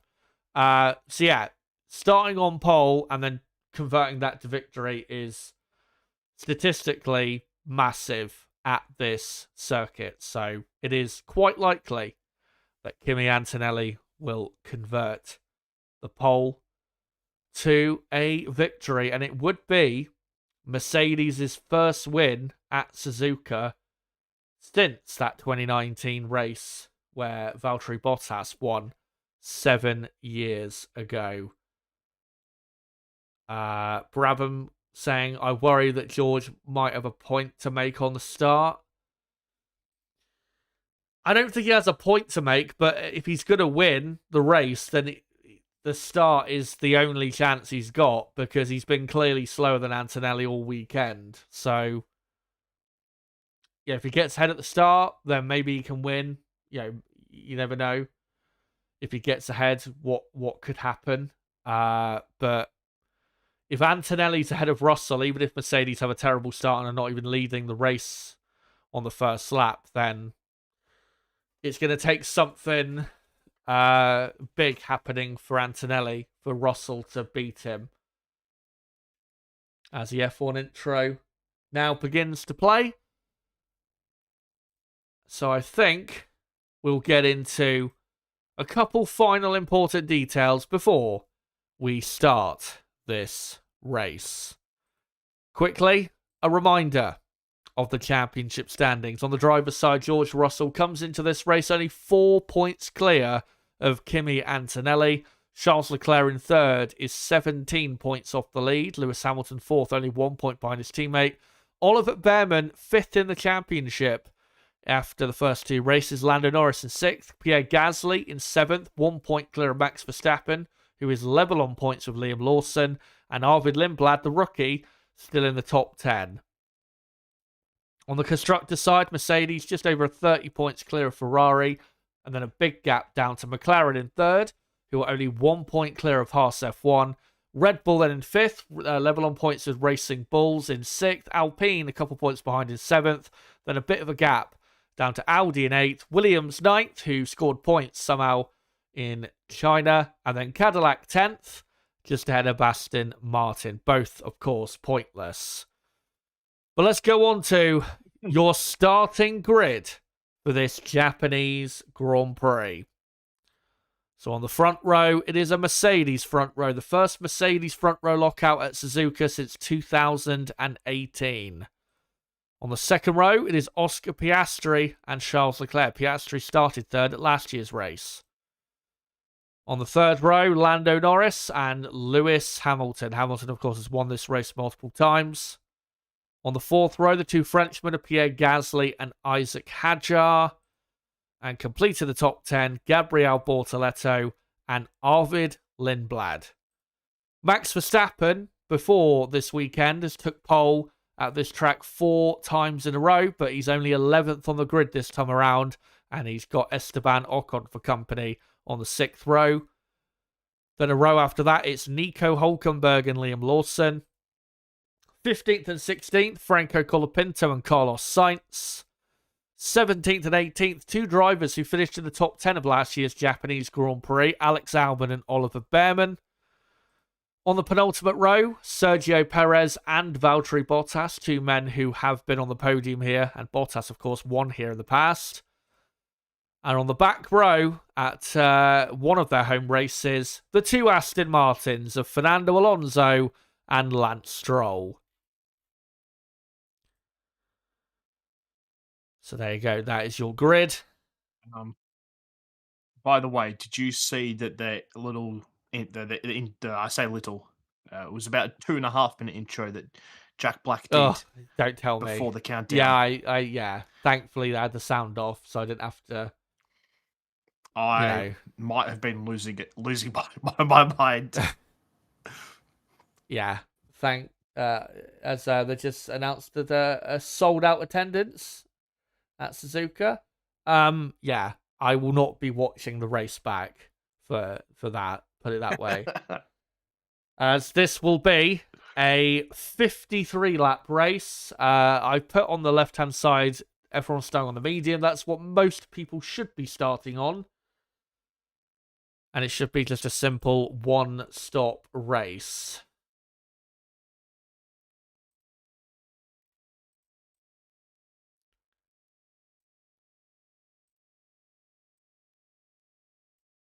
As we now look on the broadcast at Kimi Antonelli. All the greats have dominated this Grand Prix in the past. Senna, Schumacher, Vettel, Hamilton, Verstappen as of late. Antonelli, talent-wise, is thought of on that level. Can he get that first win at Suzuka? All drivers on the medium except for Bottas on the hard. Right. So, yeah, it's going to be a pretty simple race on strategy today. Again, massive thank you to Pirelli for bringing the 3 hardest compounds this weekend.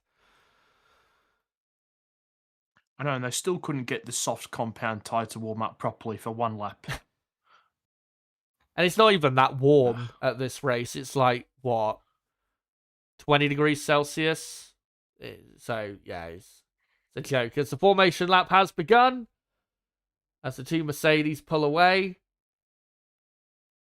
They're not pulling away very quickly, the cars, but they are just slowly getting off the grid. And yeah, as Nib said, everybody on the medium except Valtteri Bottas on the hard compound tyre.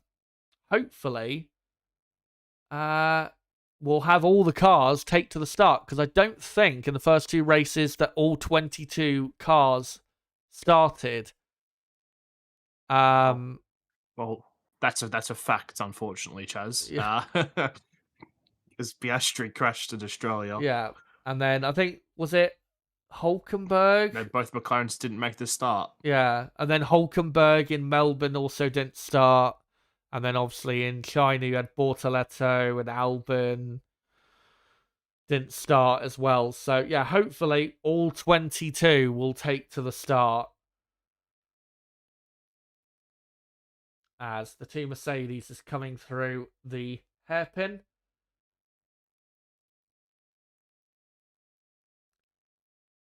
And we will have, very likely, a new winner of the Japanese Grand Prix today, because the top 5 on the grid have never won at Suzuka. The highest placed driver that has won is Lewis Hamilton in 6th. Hamilton has won here 4 times previously. And so has Max Verstappen, who's in 11th. Obviously, Alonso won this race 20 years ago, and this was the race effectively that won him his 2nd world championship.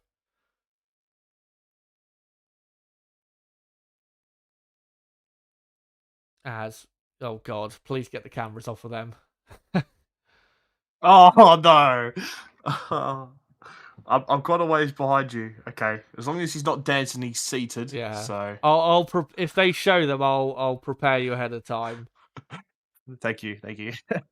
As now they come, the front few cars, they're just coming out of the final chicane, and will do their final burnouts.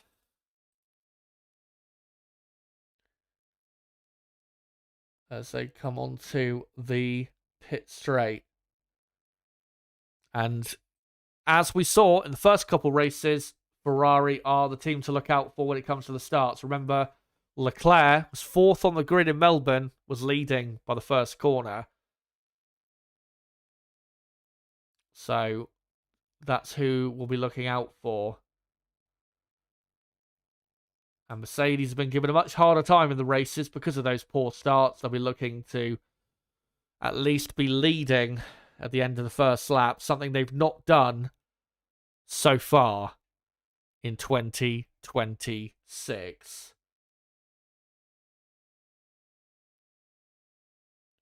As we now look at the final car, Lance Stroll coming round to take up the last position on the grid alongside his teammate. So here we go for the 2026 edition. Which Mercedes driver will get the better start here at Suzuka? As the green flag waves and the lights still haven't come on. Obviously, they're doing that 10-second pre-wait as the 5 lights are on. And now they're out, and the Ferraris get a brilliant start. So do the McLarens, as Oscar Piastri leads in Japan as Leclerc gets up to 2nd, and Russell, I think that is, in 3rd. No, not anymore, because Lando Norris is up to 3rd. Mercedes, once again, have terrible starts, and they're not even in the top 3, as Lewis Hamilton is up to 4th. So it's Russell, I think, in 4th, and then Hamilton 5th, Antonelli 6th, and then Gasly, Hadjar And then I think it's Lindblad in 9th place. What a start there. And Mercedes have got so much work to do now as they all just come through. Max Verstappen there, right behind Lindblad. I think Verstappen is up to P10. 10th. Yeah, he's currently going side by side with Ocon, and he keeps ahead of the Haas as they now are powering down to 139. Yeah, your top 10 is Piastri in the lead, Leclerc second, and then Norris, Russell, Hamilton, Antonelli's gone from pole down to 6th. And then it's Gasly, Hadjar, Lindblad, Verstappen, and then Ocon just behind in 11th. And then Lawson, Bortoletto down to 13th from 9th on the grid as we begin the second lap. Can Mercedes find their way through? Here comes Antonelli, and that is just ridiculous. He just blasted past like he was an F2 car. So Antonelli is up to P5. And don't anyone dare call that an overtake, because that was absolute bullshit. Don't worry, Kareem Chandok will, mate. As, outside of the top 10, Oliver Bearman has had a good start. He's up to 15th. Two Williams is 16th and 17th. Hulkenberg is down to 19th. He's even behind Sergio Perez. So Hulkenberg in 19th, and Valtteri Bottas on his hard tyres is now last. As here is the two Red Bulls. Hadjar ahead of Verstappen, and Verstappen is gone through. Hadjar lets him go, which is the correct decision. Hadjar has actually been overtaken by Lindblad. So Lindblad up to 8th, and the Red Bulls 9th and 10th is now Hadjar under pressure from Esteban Ocon. As they come down to 130, Ocon not going to go for the movers there. Lawson passes Bortoletto. It's two Red Bulls side by side into the chicane. And Verstappen, keeps the position as we're on lap 3. And Russell has just passed Lando Norris down the pit straight. Didn't see the overtake, but I assume it was pretty easy. So, Russell up to 3rd as Piastri out front. Already has a 1.7 second lead. As Antonelli already right on the back of Lando Norris. As Hadjar is now dropped to 11th. Hadjar having some difficult laps here. As Bortoletto having a difficult time. He's now down to 14th place. And now 15th as Behrman gets past him. So Audi in all sorts of trouble.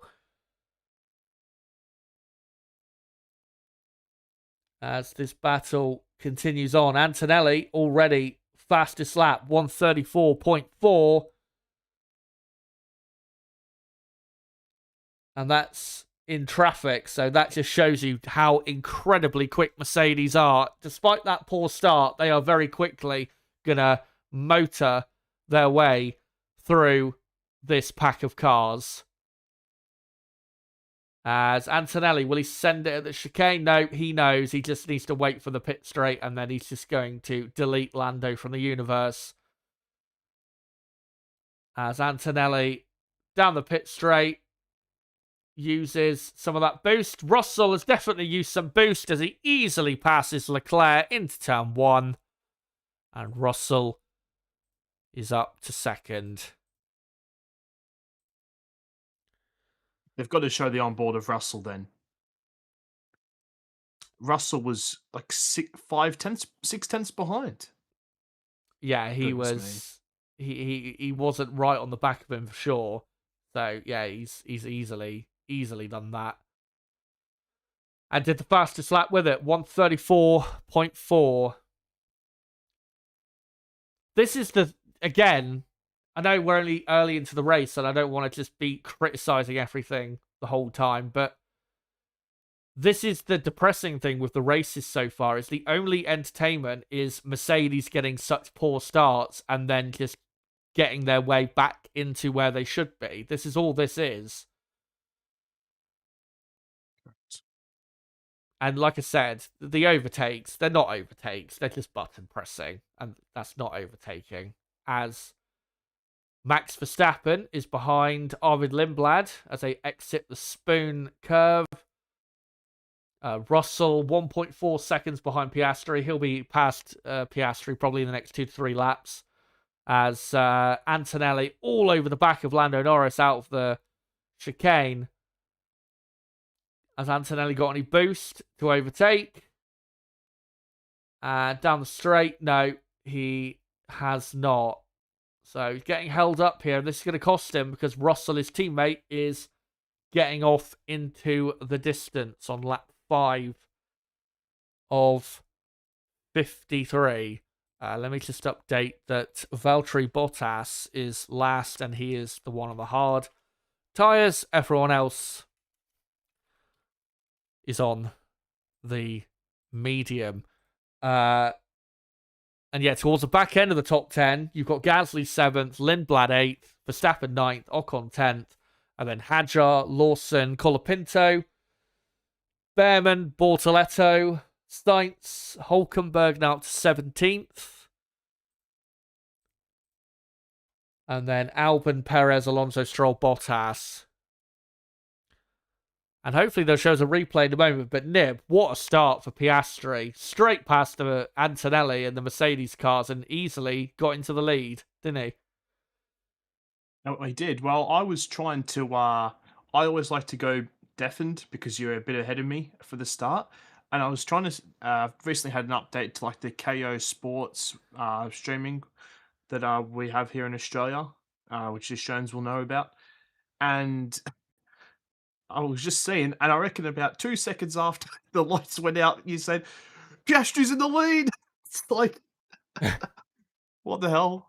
But yeah, I mean, as you rightly pointed out, it is just really all about the Mercedes having a bad start. That's all these. This is all the entertainment that we're getting. It was the exact same reason in China why China was at least interesting as the front, as Antonelli's still not going to get past Norris here, but now Russell has got within a second of Piastri, so that move will probably be done at the end of this lap, as now we're finally getting a replay of the race start, and everyone just had absolutely monster starts.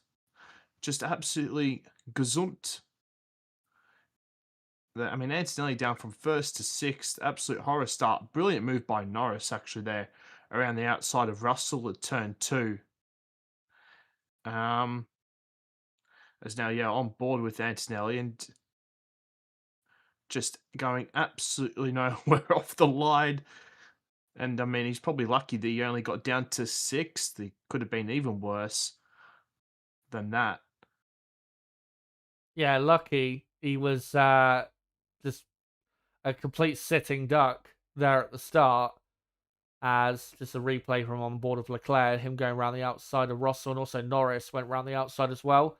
As here is a replay, I believe, of, I think that's Russell when he passed Norris earlier. Yes, it is. As now Russell, like you said, he is within a second of Piastri. Antonelli still tucked right up behind Norris. The problem for Antonelli is Norris is tucked right up behind Leclerc.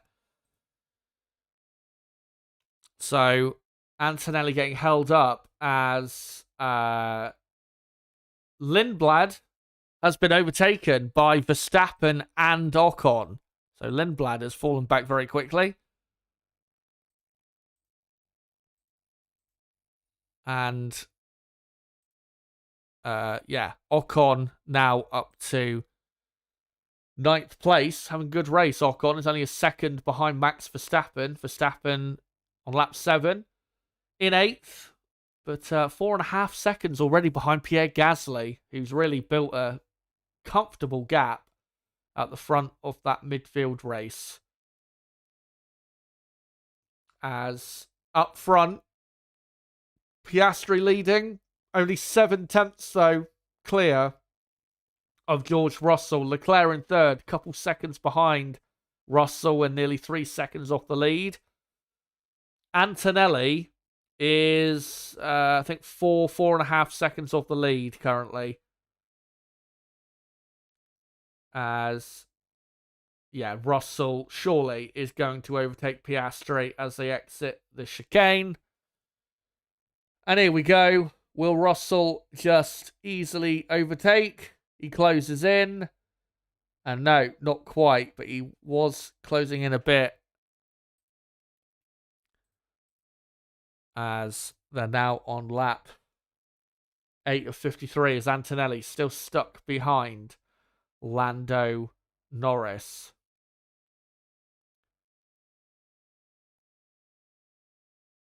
And down a little bit lower, Max Verstappen is actually falling away from Pierre Gasly, in who is in 7th place. And again, Verstappen still got Ocon on his case.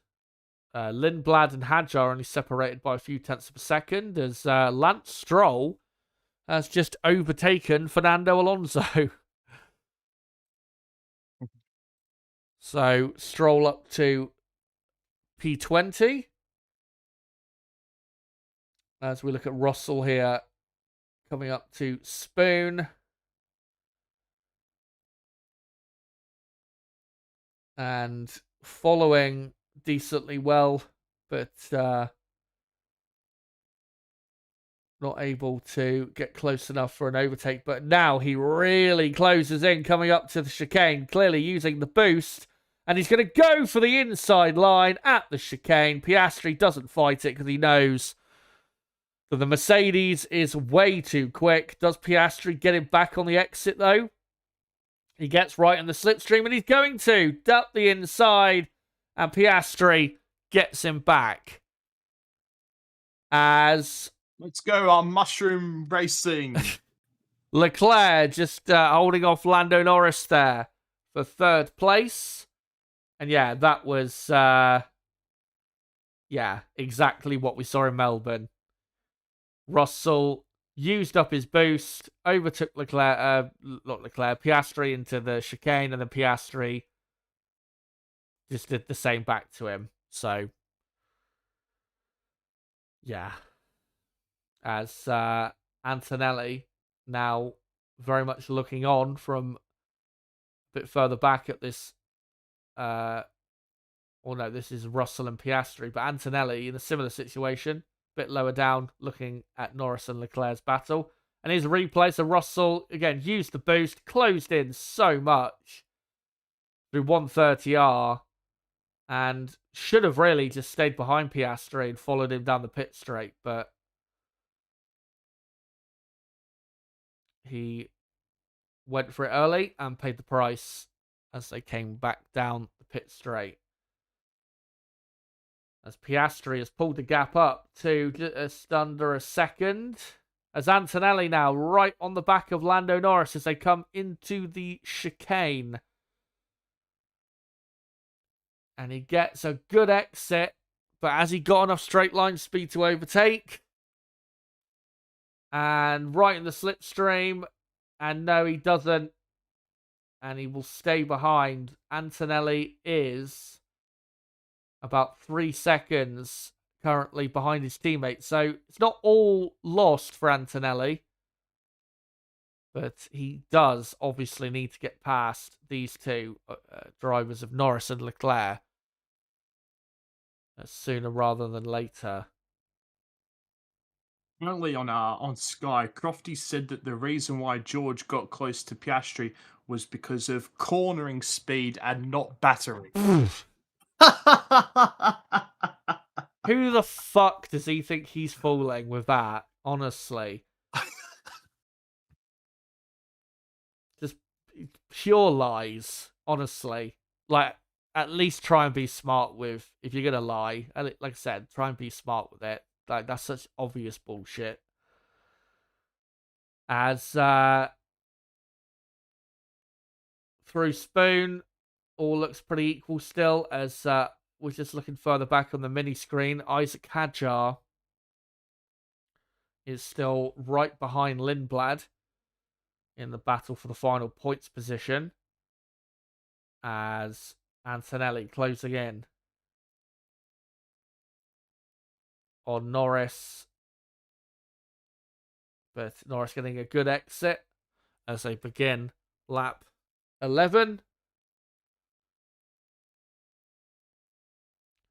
And this battle for third rages on as Leclerc continuing to lose pace to the front two. Leclerc is just over 3 seconds off the lead. Leclerc's pace is not bad, but he's just very slowly falling away from the top two as Hadjar has a little look at Lindblad into turn one, but Lindblad keeps ahead.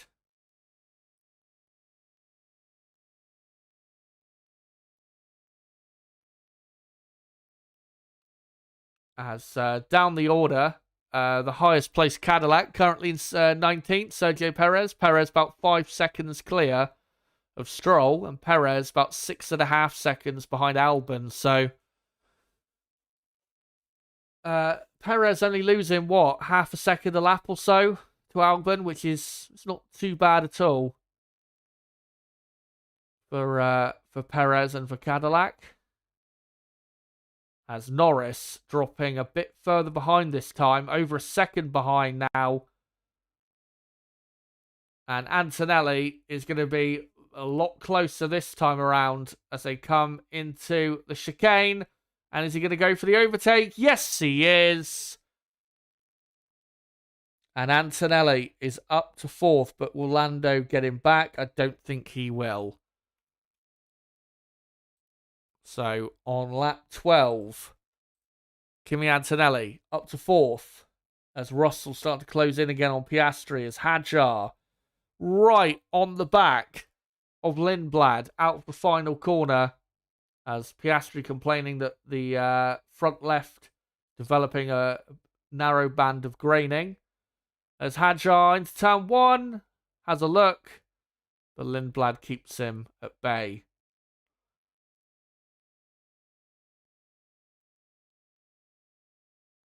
And now Antonelli should be on Leclerc's case in the next couple laps or so as Russell has now decided to get after Piastri again.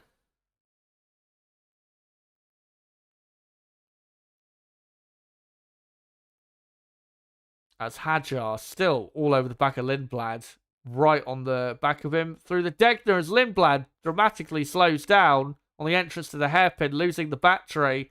And Hadjar tries to get a better exit, but still cannot get past. As Hadjar now up to Spoon. Will he go around the outside? Surely not. No, Lindblad holds the inside line. But surely Hadjar will get past. Lindblad is all over the place trying to keep him at bay. As Russell still comfortably in second on lap 13. Still another 40 laps to go. As Hadjar, he was going to go for the inside there, but Lindblad very late closing the door. Can Hadjar get a good exit and get him down the pit straight? No, he cannot. Good battling between the two.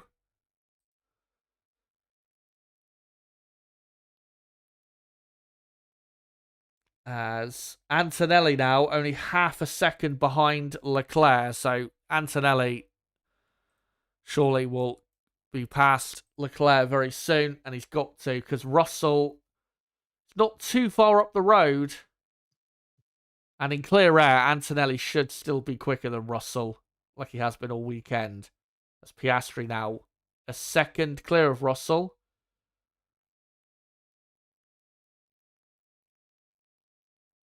As through Spoon, Antonelli keeping close to Leclerc now, right in the slipstream as they build up speed towards 130R.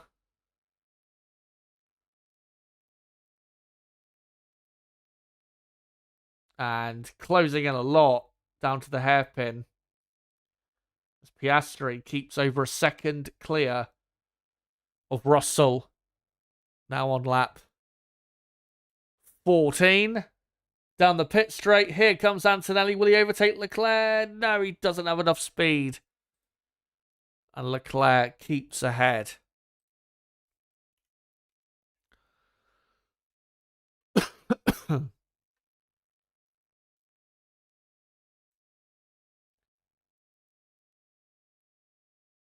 As I think Liam Lawson has just pitted from P12 as Max Verstappen says, it feels like I'm driving without power steering. My steering rack is heavy. Not good news if you're Max Verstappen. I mean, he is talented enough to drive without power steering, but it'll make it a lot harder, especially around this track. As Lawson has dropped to the very back of the field.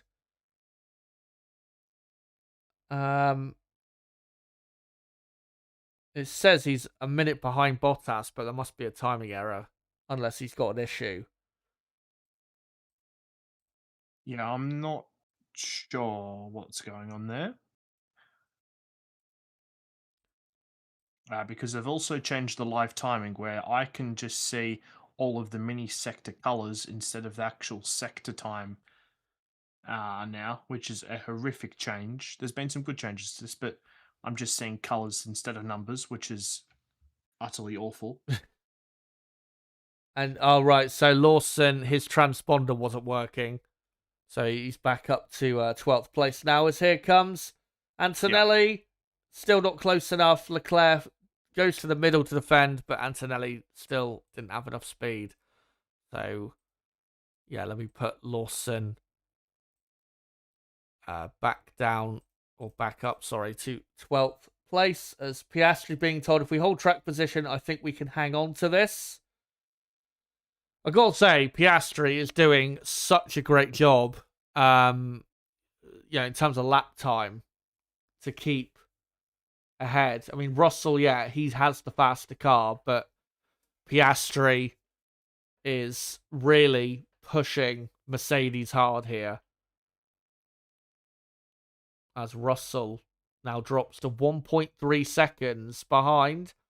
We are now just about entering the one and only pit stop phase for this Grand Prix. It'll be interesting to see when the people in the top 6 pit, because the top 6 is only covered by, I think, 5 or 6 seconds. So it's pretty close out there. Yeah. As Lindblad has got a black and white flag for moving under braking. As here comes Antonelli up the inside of Leclerc into the chicane. Will Leclerc get him back? And he's going to try to. Antonelli defends hard to the inside though, but Leclerc does just about blast back pass. So Leclerc keeps third. As did you see that moment that Antonelli had out of the final corner? Jesus. I didn't quite see it, but yeah, he moved very dramatically across to defend the position. There's Hadjar and Lindblad still going side by side through the chicane. And Lindblad keeps the position as the battle for 10th continues on. Surely they're going to pit Hadjar soon, or do something, because he's being held up so much in that battle, and he's got a queue of cars now forming behind him. Piastri might pit at the end of this lap by the looks of it. Yeah, he's now up. Just based off the team radio. Yeah, he's 1.7, now just over 1.5 seconds clear of Russell. If he pits now and comes out in clear air, then he's covered himself off from an undercut. As now pretty close from Leclerc 3rd down to Hamilton in 6th. Only a couple seconds in it now as a queue starts to form behind Charles Leclerc, who's also doing a great job out there. On lap 17 as Lando Norris pits. as Antonelli has another go at trying to pass Leclerc but fails. But yeah, Lando Norris pits. We'll see where he comes out. This should force Leclerc, Antonelli, and Hamilton into action in a moment. Obviously, because of the hard tyres. No surprise about that. First driver to make a pit stop, and he comes out behind Ocon. So he's in 9th place. Yeah, and ahead of Ocon is a nice big gap, which goes up to Verstappen. Yeah, there's a few seconds there for him to play with on his now fresh hard compound tyres. So let me just update that. Yeah, Lando Norris is on the hard tyres. Someone else pitted. Oliver Behrman is the other driver. So let me just update that. So Behrman now down to 19th as Leclerc told to pit, and Antonelli right on the back of Leclerc out of the chicane, but it doesn't matter because Leclerc comes in. And can he come out ahead of Lando Norris? He should do, but it will still be close. As Norris, he's actually right, or has he gone past Ocon? Yeah, he has. He's just overtaken Esteban Ocon. But yeah, Leclerc will come out ahead. Good pit stop by Ferrari, 2.1 seconds. So Leclerc into 7th. Colapinto now pitting. And Colapinto should come out in, I think, 18th, potentially. So let me just update that. We've got Leclerc and Norris on hard tyres, having already pitted. And yeah, Colapinto comes out about second behind Sergio Perez.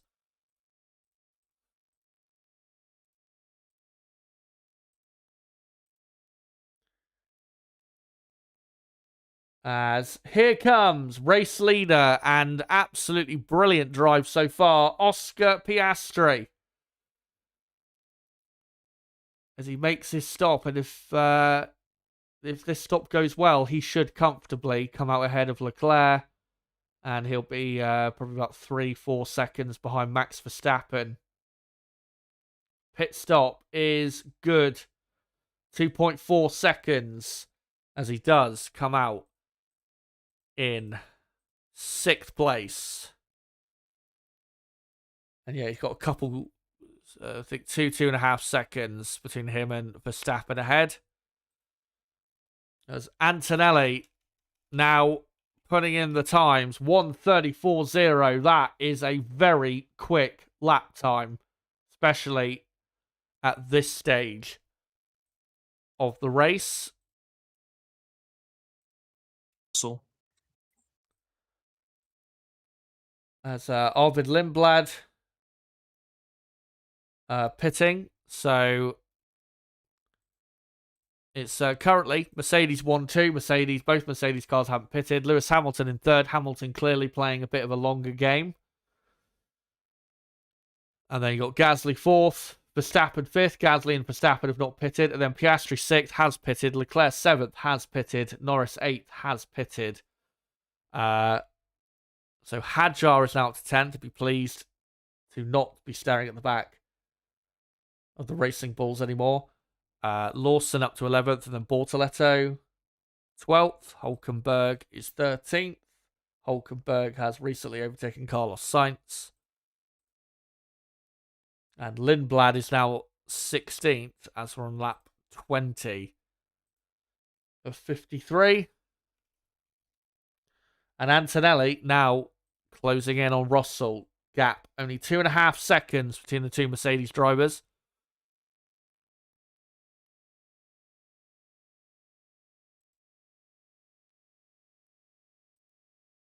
But yeah, Lindblad, as I said, in 16th.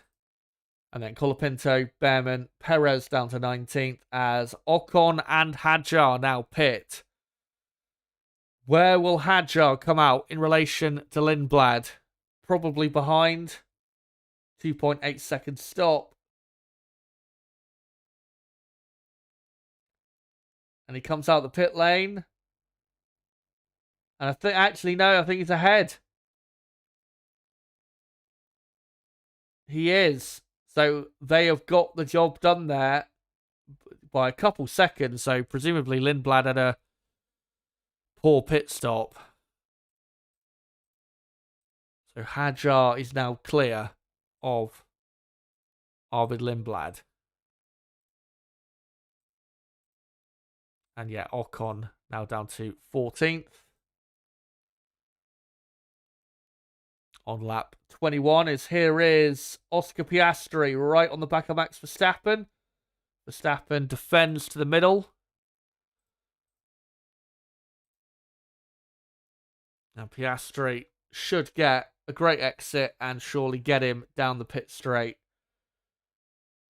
And he does. Very easy overtake.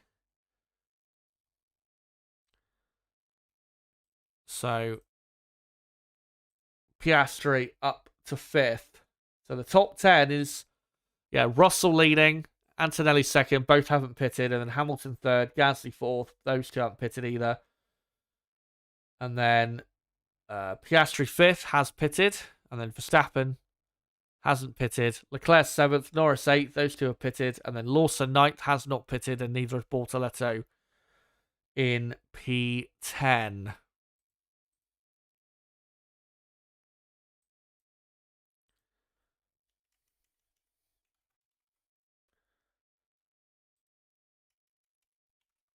As currently,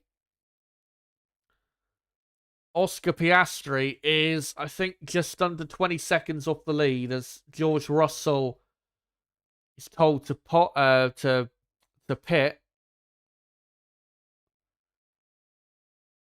Yeah, just on 20 seconds.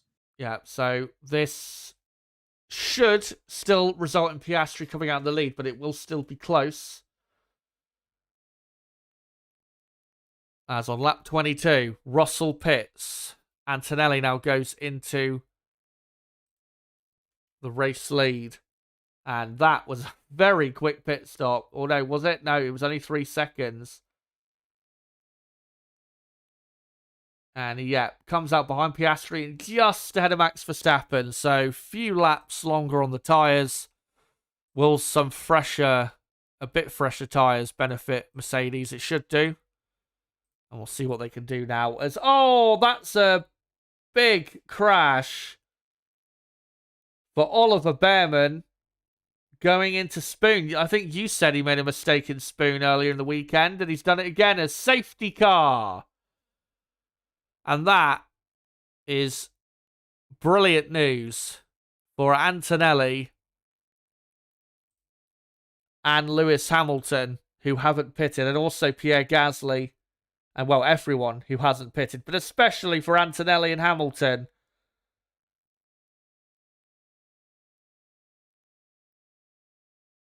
As Antonelli now told to pit. God, that's a weird. This replay is going to be very interesting because he lost it on the exit of Spoon, not on the entry, and it looks like he's like gone through some of the braking meter boards on the left-hand side. So, was there contact with with another car? He was behind Colapinto, so maybe. As Lewis Hamilton now told to box. So, yeah, lap 23. Here comes Antonelli.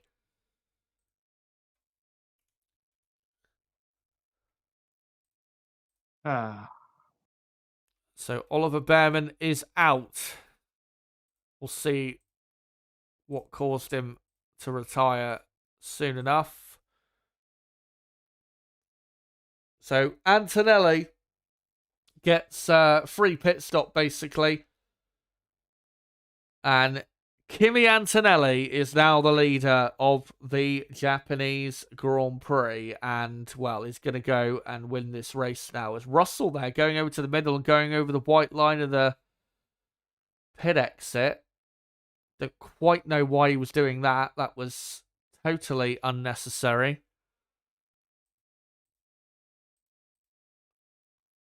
That is not a good sight. Behrman limping a lot and having to sit down. Oh, shit. As Lewis Hamilton, having been able to get a free pit stop, has now jumped his teammate. So Hamilton is now up to 4th place.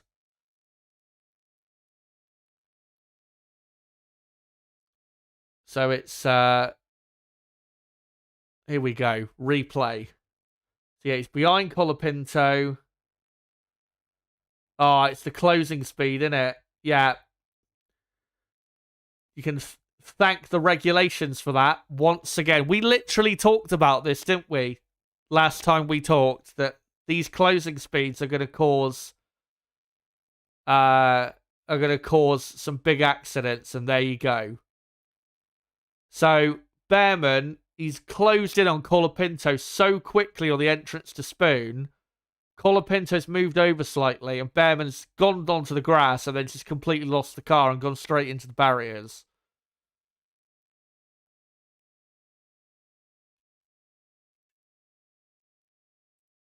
And again, that is a result of these new cars and these awful engine regulations. They need to nuke these regulations immediately.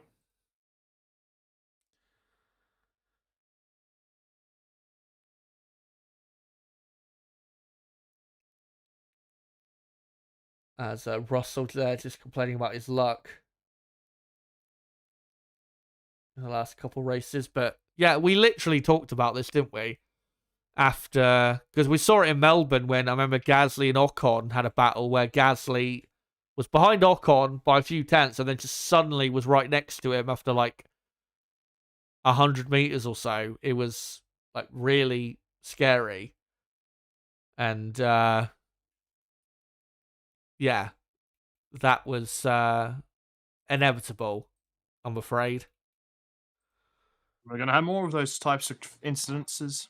Well, what imagine Monaco, for example, where you go through the tunnel, one driver ahead loses their battery, and the other is at full boost or whatever. You're just going to have another Perez crash there. Yeah, it's going to be, there is also a big safety impact of these cars, and yeah, they really need to consider that as well, because the closing speed difference is it's nothing like we've seen before.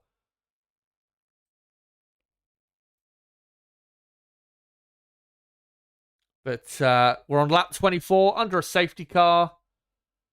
Let's go through the order now that everyone has pretty much made their pit stop, as they've still got a bit of clearing to do for the brake marker boards that are strewn all over the place. So Antonelli leads the race, Piastri 2nd, Russell 3rd, Hamilton 4th, Leclerc 5th, Norris 6th. Norris has been screwed a bit with this safety car. Gasly 7th, Verstappen 8th, Lawson up to 9th. He's benefited quite a lot. Bortoletto 10th. He's also benefited a lot. Bortoletto was down in 15th at one point.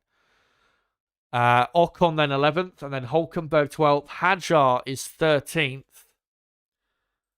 And then Lindblad is 14th. And then you've got Sainz 15th, Colapinto 16th, Albon 17th, Perez 18th, Stroll 19th, Alonso 20th, and Bottas in 21st. Bottas, I think, has already been lapped. But presumably they will let him through when they're ready to get going again. As let me just update that now everyone is on the hard compound tyres.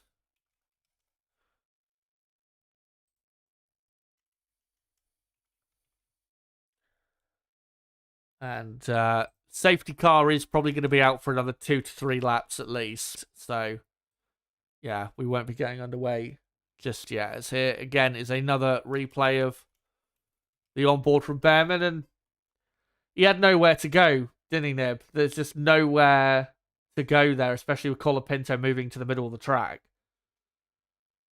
And especially just with the way that the track goes to the right there. It's not like you can move over and come back in sharply there. No, it's a very narrow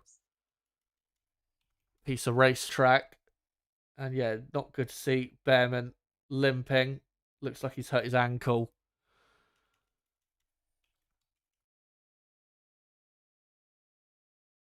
As slow-mo from Colapinto's on board of Behrman spearing across the track in front of him.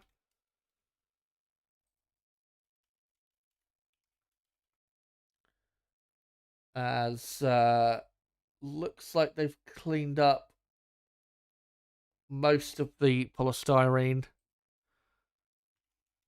strewn across the track. So everyone now should be on the hard compound tyre except for Valtteri Bottas in last place, who will be on the medium. Because he's the Aston Martins are on the medium as well. Yeah. I think they've pitted twice to go back onto the medium.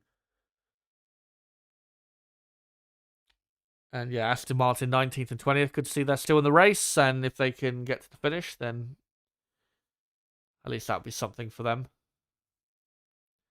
As we're about to begin lap 26, we are pretty much halfway through this Japanese Grand Prix.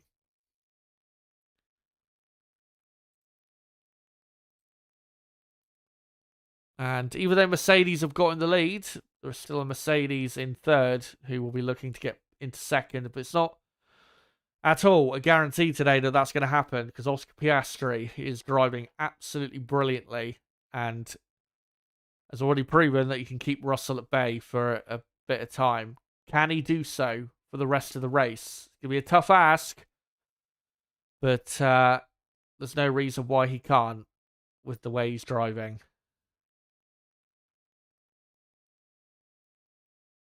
As that is the Cadillac of Valtteri Bottas unlapping himself. And now he can get back round to the back of the pack. So they'll be getting going soon. Also, Lewis Hamilton in fourth. Be interesting to see how the Ferrari battle goes, because Leclerc has been quicker than Hamilton this weekend. So we'll see whether Leclerc will get right into a battle with him.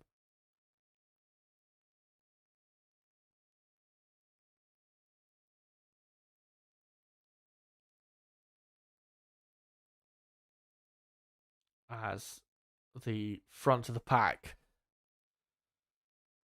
come up to or through the spoon curve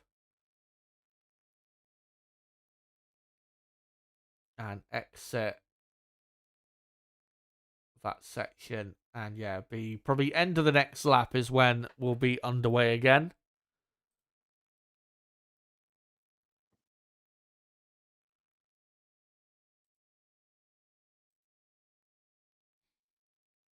As Russell, it says, can you confirm Kimi is going in the place that we trained? I have no idea what that means, and even Mercedes, even his engineer, doesn't know. As yeah, we're on lap 27 now, and yeah, safety car should be in at the end of this lap.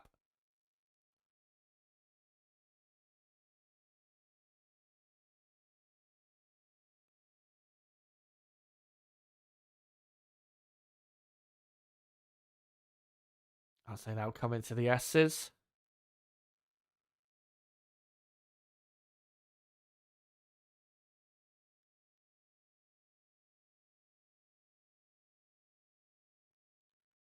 And the message should come up in the next few seconds that they're going to, well, the safety car will be in at the end of this lap. That's normally how it works. There you go. Safety car ending.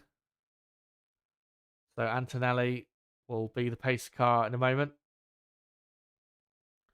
As they show on screen the Live Drivers' Championship. And currently, yeah, Antonelli going into the lead. And currently, if it finishes this way, Lewis Hamilton will go up to third in the championship. Hamilton has not been third in the championship since after the first race of 2022 was the last time he was in the top 3 of the championship.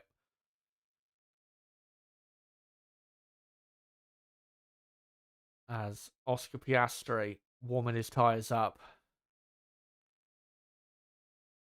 One thing we did see in the last Grand Prix in Shanghai, Mercedes took some time to get their tyres properly fired up after the safety car that was early-ish on in that race. So possibly an area to be exploited, even though Antonelli, he's on few lap fresher tyres and should be quicker to the end. Yeah, that was a bit of an issue for Mercedes. As Antonelli now becomes the pace car. Still weaving around. And now, just on the entrance to the chicane, decides to go for it. And he's already built a very healthy margin between him and Piastri as we are back underway on lap 28. Antonelli leading. Piastri second, Russell third, but here comes Lewis Hamilton round the outside, and Lewis Hamilton is up to third place. So Russell, like he was at the restart under the safety car in Shanghai, caught napping. And Hamilton up to third. Russell now fourth. And then it's Leclerc, Norris, Gasly, Verstappen is right on the back of Pierre Gasly. But Gasly just about keeps ahead.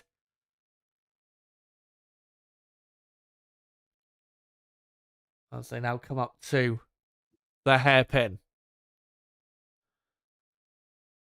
As Antonelli already 1.6 seconds clear of Piastri, and we're only halfway through the first lap after the safety car. So he is putting in a perfect restart here as Ocon gets himself back into the top 10. Ocon ahead of Bortoleto as they come now down to 130R. Hamilton closing in to a degree on Oscar Piastri, only half a second or so behind. As Bortoleto gets back past Ocon in the battle for 10th on lap 29.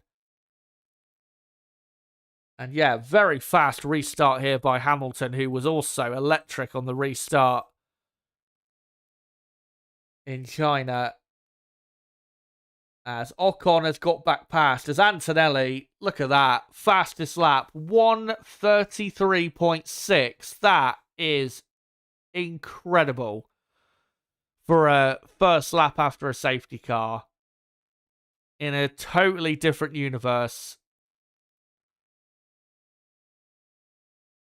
And he's nearly 2 seconds clear already of Piastri in second, who's now looking to try and pull away from Lewis Hamilton if he can, as Nico Hülkenberg passes his teammate Gabriel Bortoleto. Hülkenberg benefited from getting a free pit stop under the safety car.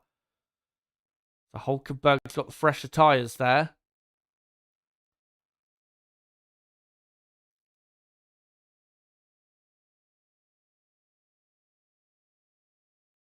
As Bortoleto actually gets back past in that battle between the two Audis.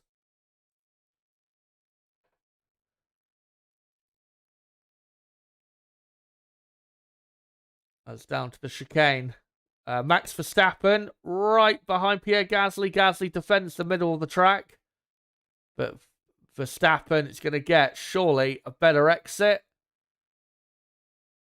No, he doesn't, as the Alpine absolutely blasts away down the straight.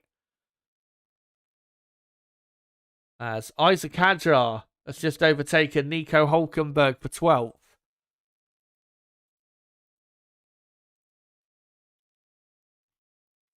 On now lap 30.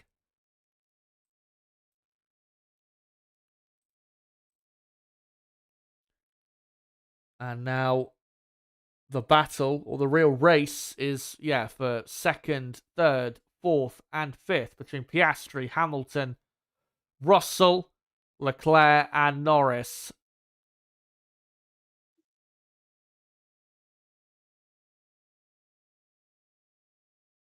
As Russell, again, was caught on the back foot on that restart. As Hulkenberg been overtaken again. Now by Lindblad. So Hulkenberg down to 14th.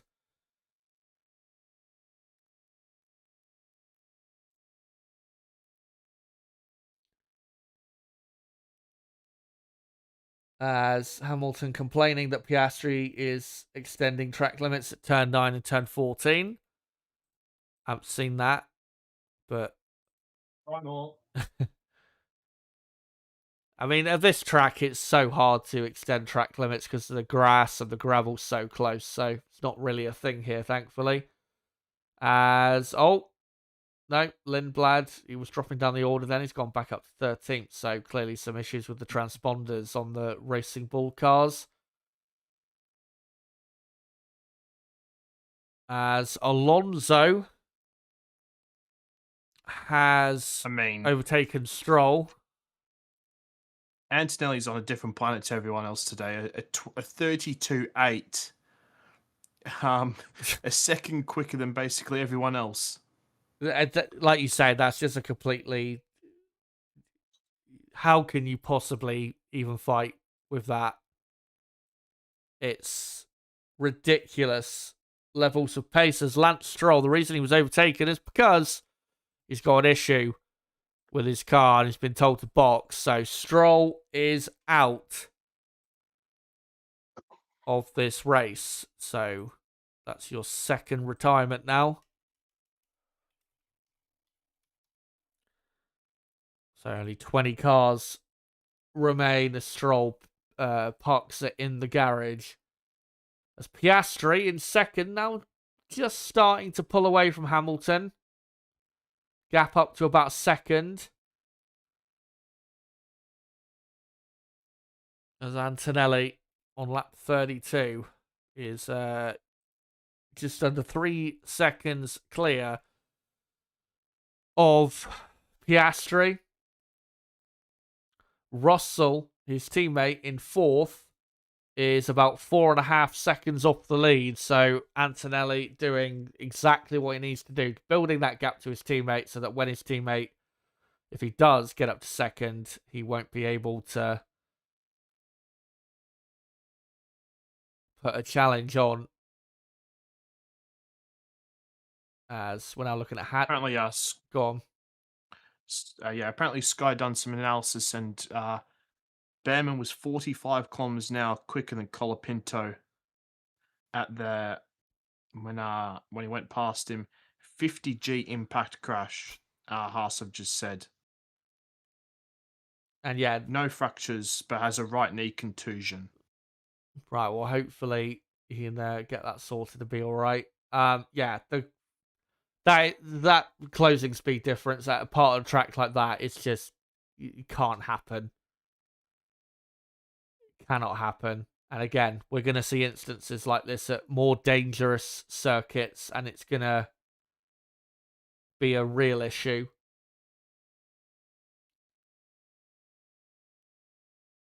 As we're looking at this battle between the two Ferraris and the Mercedes of George Russell. Lap 33, Antonelli continues in the lead. 20 laps to go.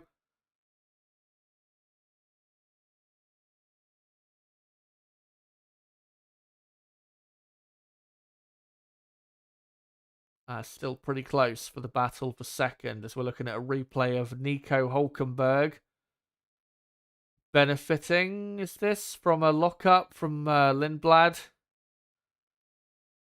I believe so. And then overtaking Lindblad down the pit straight. Hulkenberg in 13th place, I believe.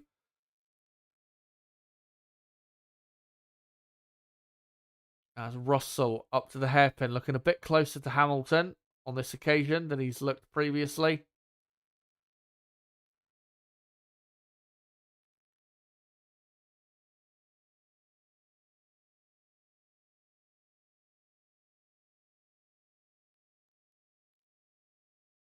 As they come through Spoon. One good thing to mention, by the way, down the order. I know they're, one of the slowest teams, but I do like to keep an eye on them, is Cadillac. Sergio Perez is only, 2.5 seconds behind the Williams of Albon, who is in a battle with Colapinto and Sainz to a degree. So, some decent pace there from the Cadillac. As lap 34. Antonelli now 4 seconds clear. Piastri's Russell closes in a lot at the end of the pit straight, but not close enough to overtake Hamilton.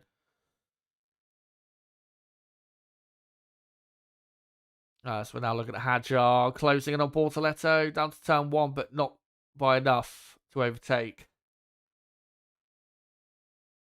As another battle to look out for is Ocon and Lawson fighting over 9th place. As Verstappen is still within a second of Gasly in the fight for 7th. Gasly still doing a good job, hanging on just about to Lando Norris ahead. Only a couple seconds behind is Gasly compared to Norris, who is being dropped a bit by Piastri, Hamilton, Russell and Leclerc.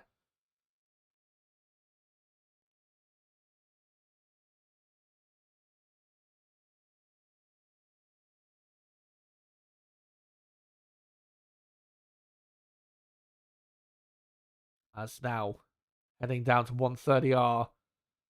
Russell slightly closer to Hamilton than Hamilton is to Piastri, so going to take a lot for Russell to overtake.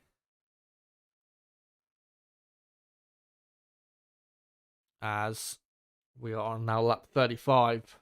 4.5 seconds now the gap between Antonelli and Piastri. As Hadjar lower down. He's sending it up the inside of Bortoletto, but Bortoletto closes the door firmly.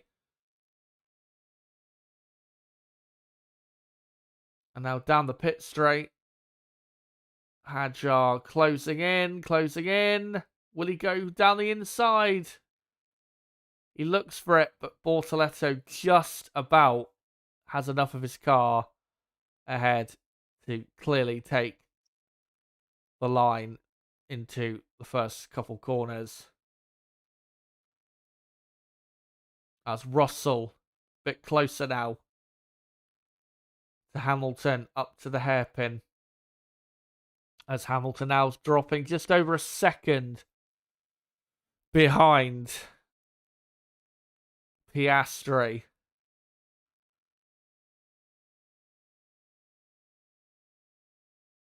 As now through Spoon, Russell looks like he gained a lot there on Hamilton through the middle of that Spoon curve. And now down to 130R.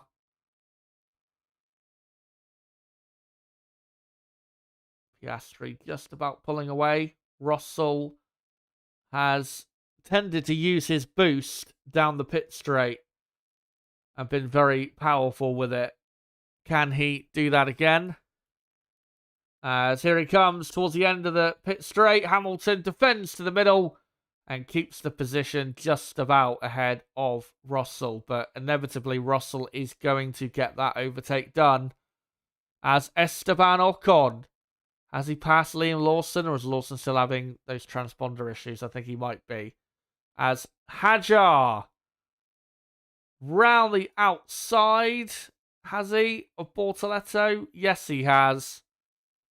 And Isaac Hadjar is back up to where he was before the pit stop phase into 11th place.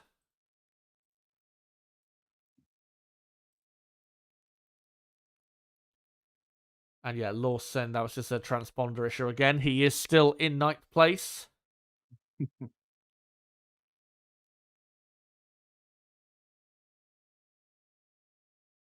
God, I'm sure Verstappen's quite enjoying his time behind Pierre Gasly at the moment.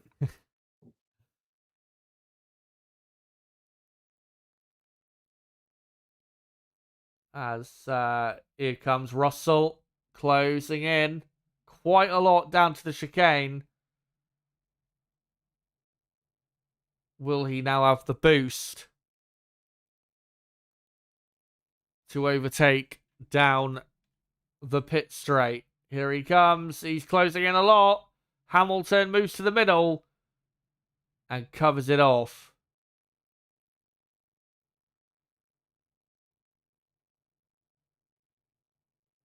And yeah, you mentioned Verstappen. Verstappen stuck right up behind Gasly, only half a second behind.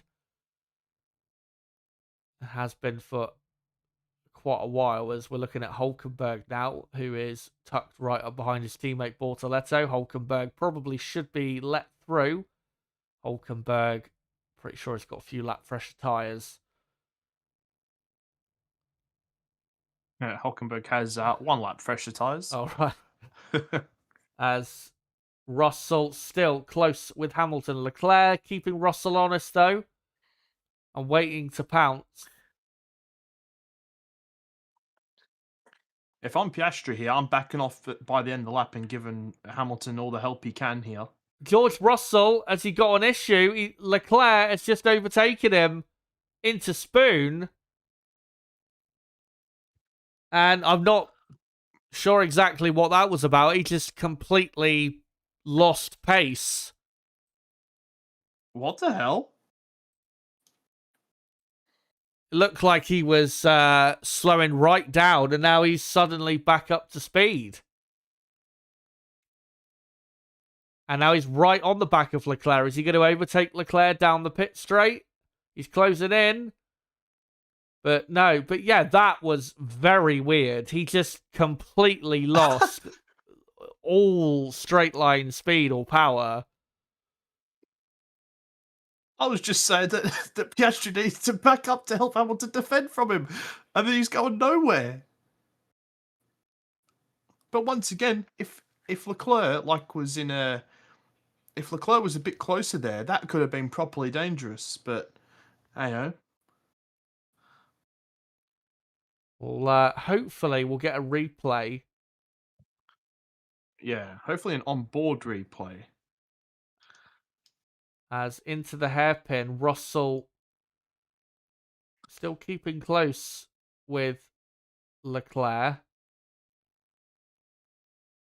And it was right as they come through to Spoon. And yeah, he just lost loads of straight line speed. But this time around,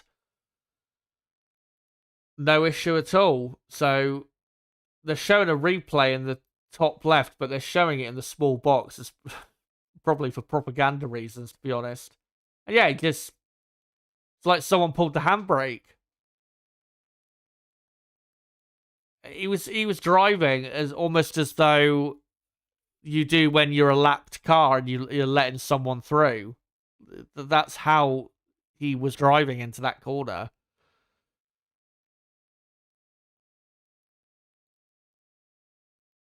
So, yeah. Yeah, hard to tell exactly what's happened there. That's mental.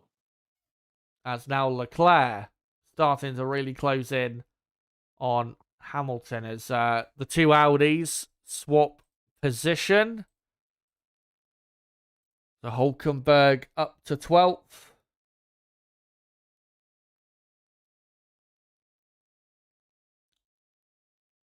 This battle, though, between now the two Ferraris and Russell, it is allowing Piastri to just keep edging away in second, as Antonelli out front, by the way, is 7.5 seconds clear now. So Antonelli has got this race pretty much bought and paid for. And then Piastri is about 1.2, 1.3 seconds clear of Hamilton, who's got his teammate within a second of him, and Leclerc's got Russell within a second of him. Lando Norris just over 2 seconds behind. Still there to a degree, but he's only going to really get into this fight if these drivers really start losing time fighting or having issues or whatever. As Leclerc really gaining on Hamilton on the run to the chicane.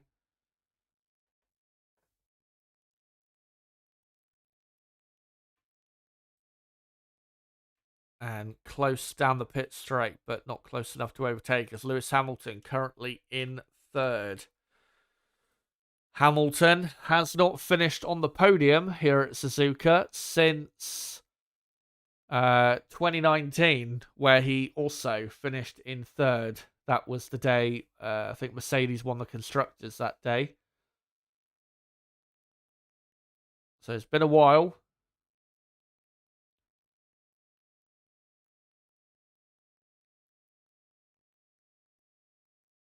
As Antonelli, new fastest lap, 1:32.7.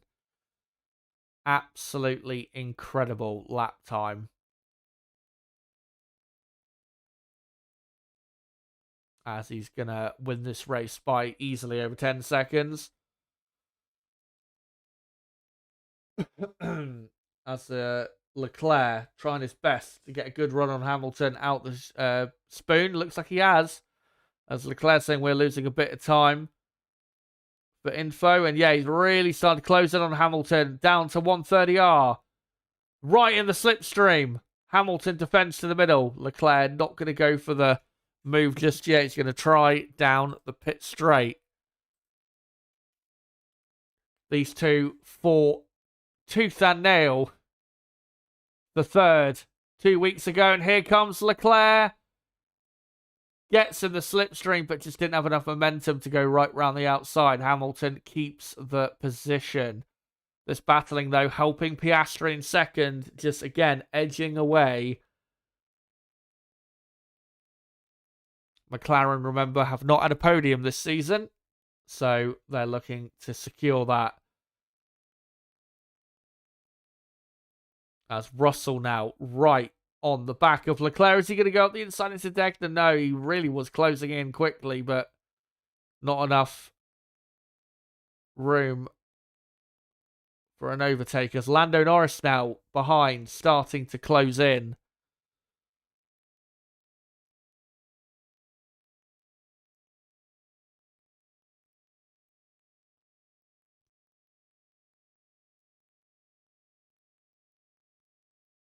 As they come up to Spoon Curve, and yeah, Leclerc really driving the wheels off the thing.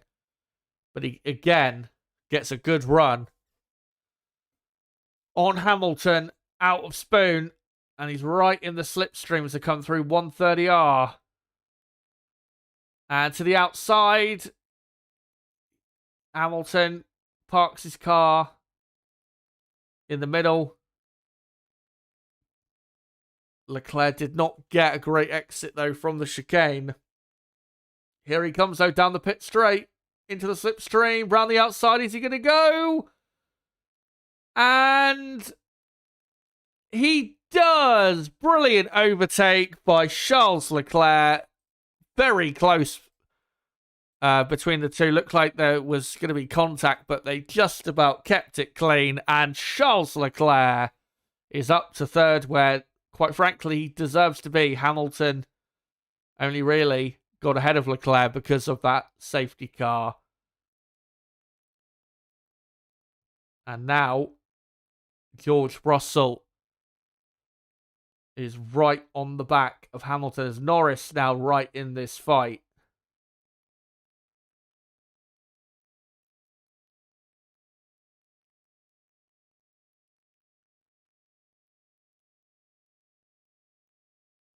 Yeah, that was a great move by Leclerc, and yeah, Ferrari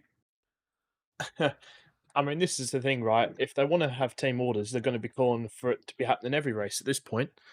Um, but yeah, Leclerc clearly the faster car, and probably a matter of time before Russell gets past Hamilton here.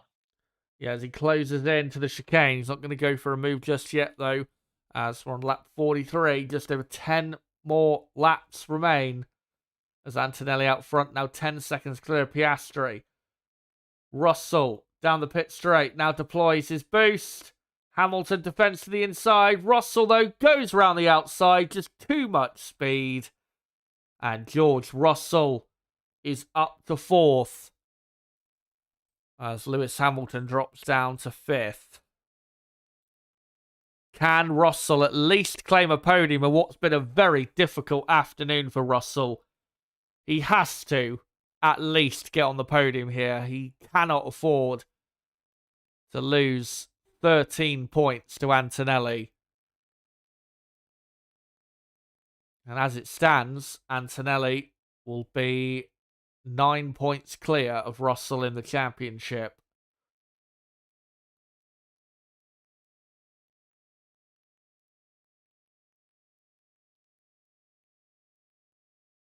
As we'll see if Lewis Hamilton can hang on to a degree. Lando Norris is now within a second of Hamilton, so he'll be looking to hang on as well. Still got battles between Gasly and Hulkenberg, Hadjar and Gasly and Verstappen, I meant. Hadjar and Hulkenberg also close in the battle for 11th. Lawson and Ocon still separated by just under a second in the battle for 9th and 10th.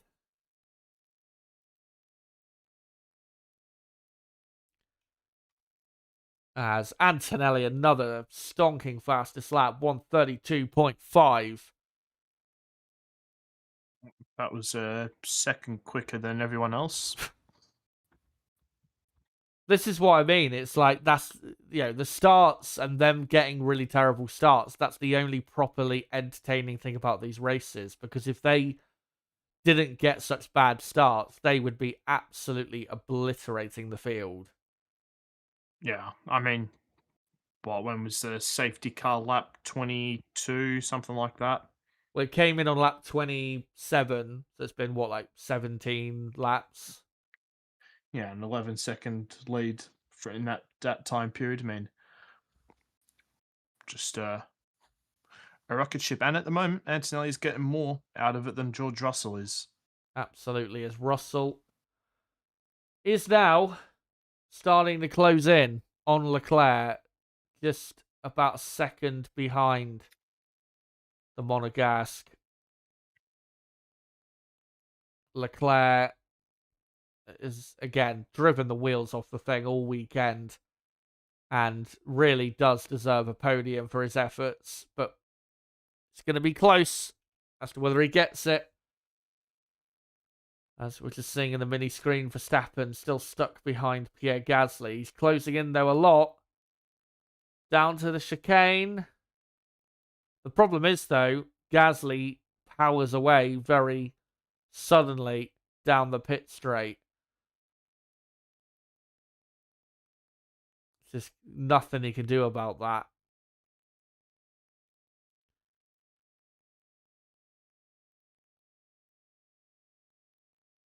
As, Hamilton now has dropped properly behind Russell. And Hamilton and Norris now only separated by a few tenths. And that's why Hamilton locked up into the final chicane, went deep and cut the chicane.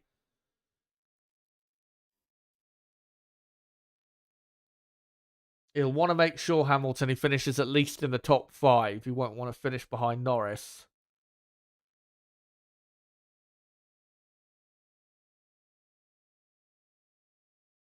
As Lando claiming that he needs to give the position. No, he does not.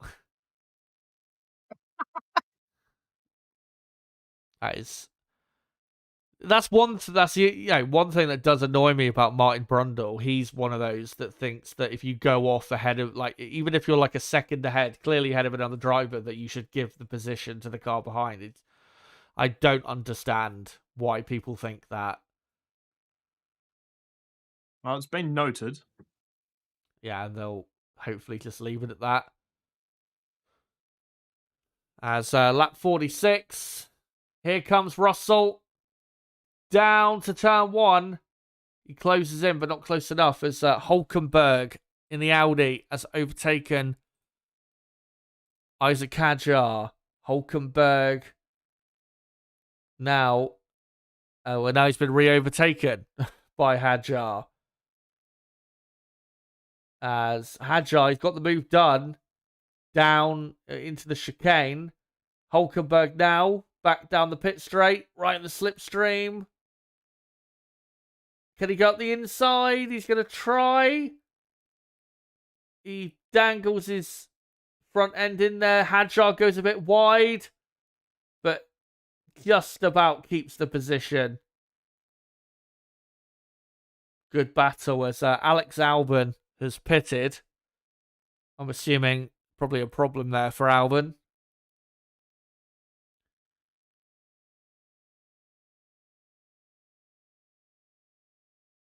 As Oscar Piastri currently winning the Driver of the Day vote, and absolutely he should. He has been absolutely brilliant today. And not just today, but all weekend. He's been on it. As on lap 47, Russell gets a good exit. Looks a slight bit closer to Leclerc this time. Can Leclerc defend? Yes, he can. Russell probably used up his boost a bit too soon. As Albon actually hasn't got a problem. He's just made a pit stop for fresh tyres.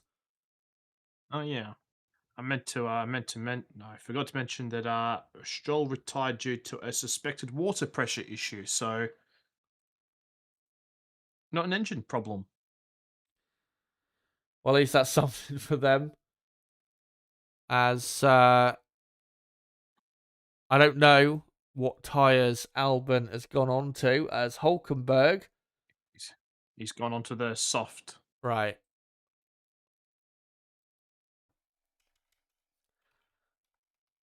Hulkenberg has got ahead of Hadjar, and I think he will stay ahead this time. So Hulkenberg in 11th. As there's Oliver Behrman back in the Haas garage. And yeah, he looks a lot better now, so good to see. As Albon is back in the pits.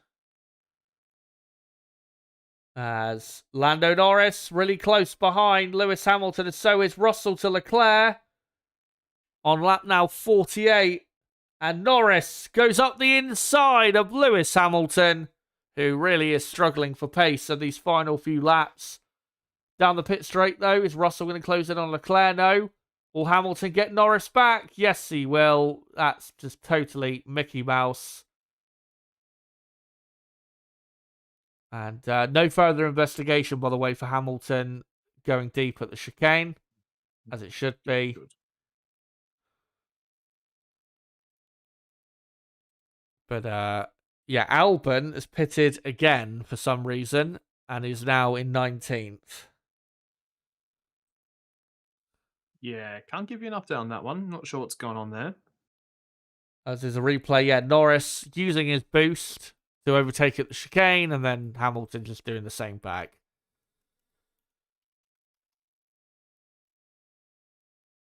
As Russell has now dropped over a second behind Leclerc.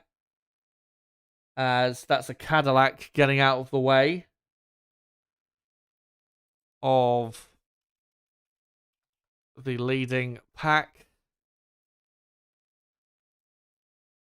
As Piastri needs to keep on it because Leclerc is catching him. He's only 1.2 seconds behind. Leclerc still pushing as hard as possible. He needs to at least keep Russell at bay.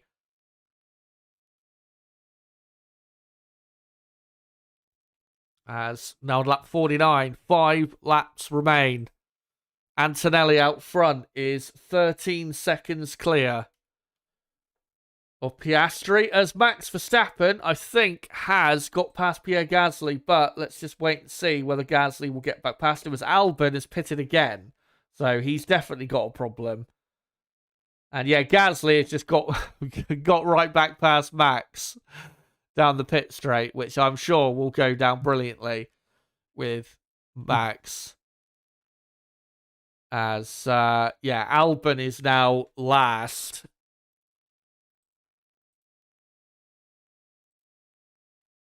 In 20th place. So, yeah, clearly some sort of issue there.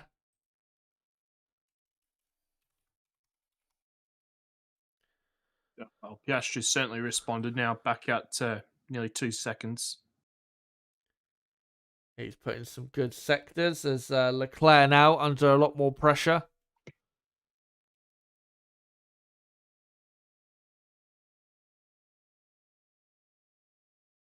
As George Russell starting to close in again.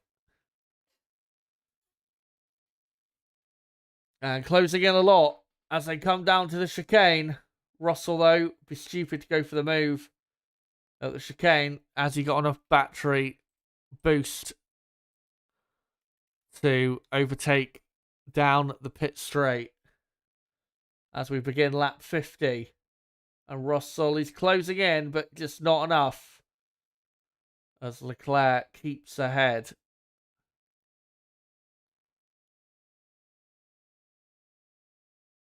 And Antonelli, oh, what a lap time. 132.4.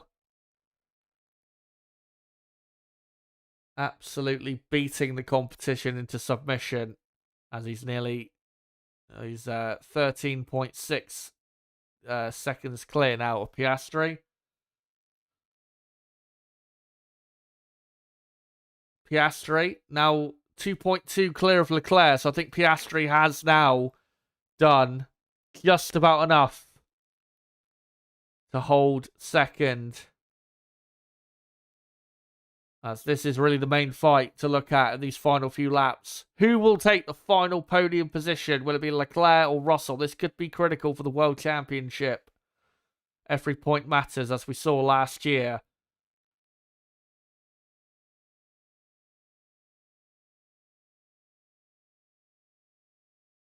As Russell closes in through 130R. And is he going to go for the move up the inside? Yes, he does on Leclerc, but let's wait and see if Leclerc gets him back. Norris does the same into the chicane.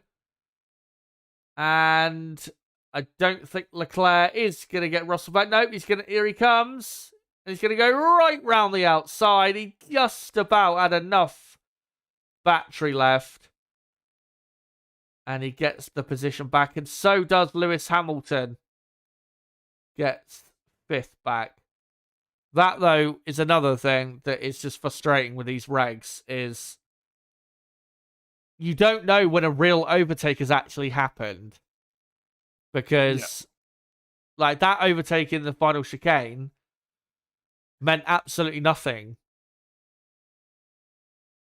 for Russell, because he just was re-overtaken, the same for Lando Norris. And again, that's just frustrating. As Piastri just lapped Fernando Alonso.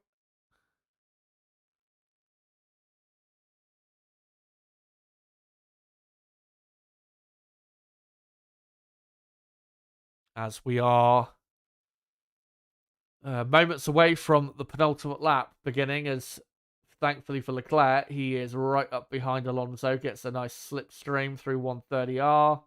He'll have to pretty quickly pull out of the slipstream over Alonso, who is going pretty slowly. Good to see, though, that it looks like Alonso is going to get to the end of the race. So at least they will finish a race. Which is something we didn't think would happen at this point, given how bad things looked just a few weeks ago. As we begin the penultimate lap, lap 52 of 53. As Lando Norris has overtaken Lewis Hamilton for proper this time. So Norris up to 5th. Hamilton really losing a lot of pace in these final few laps. I think he's really, even though he had fresher tyres after the safety car period, he's really burnt those tyres out. And yeah, he's going to end up comfortably finishing in 6th place.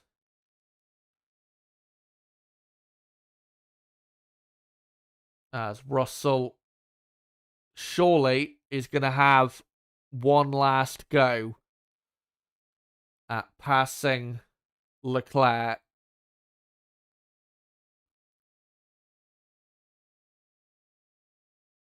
There is a no comment. There is a car. I thought there was a lapped car just a bit ahead, but it's actually Piastri. He's only a couple seconds up the road.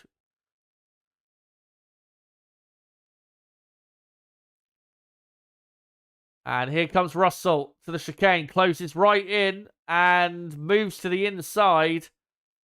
He better hope he's got some battery left, because he didn't put himself in a great position coming out of that chicane. Down the pit straight, though, for the final time. And yeah, Russell, that was stupid from him. Put his car up the inside, wasn't intending to overtake, and just put himself on the completely wrong line. And then got a horrible exit and had no battery left. That was very poor from Russell.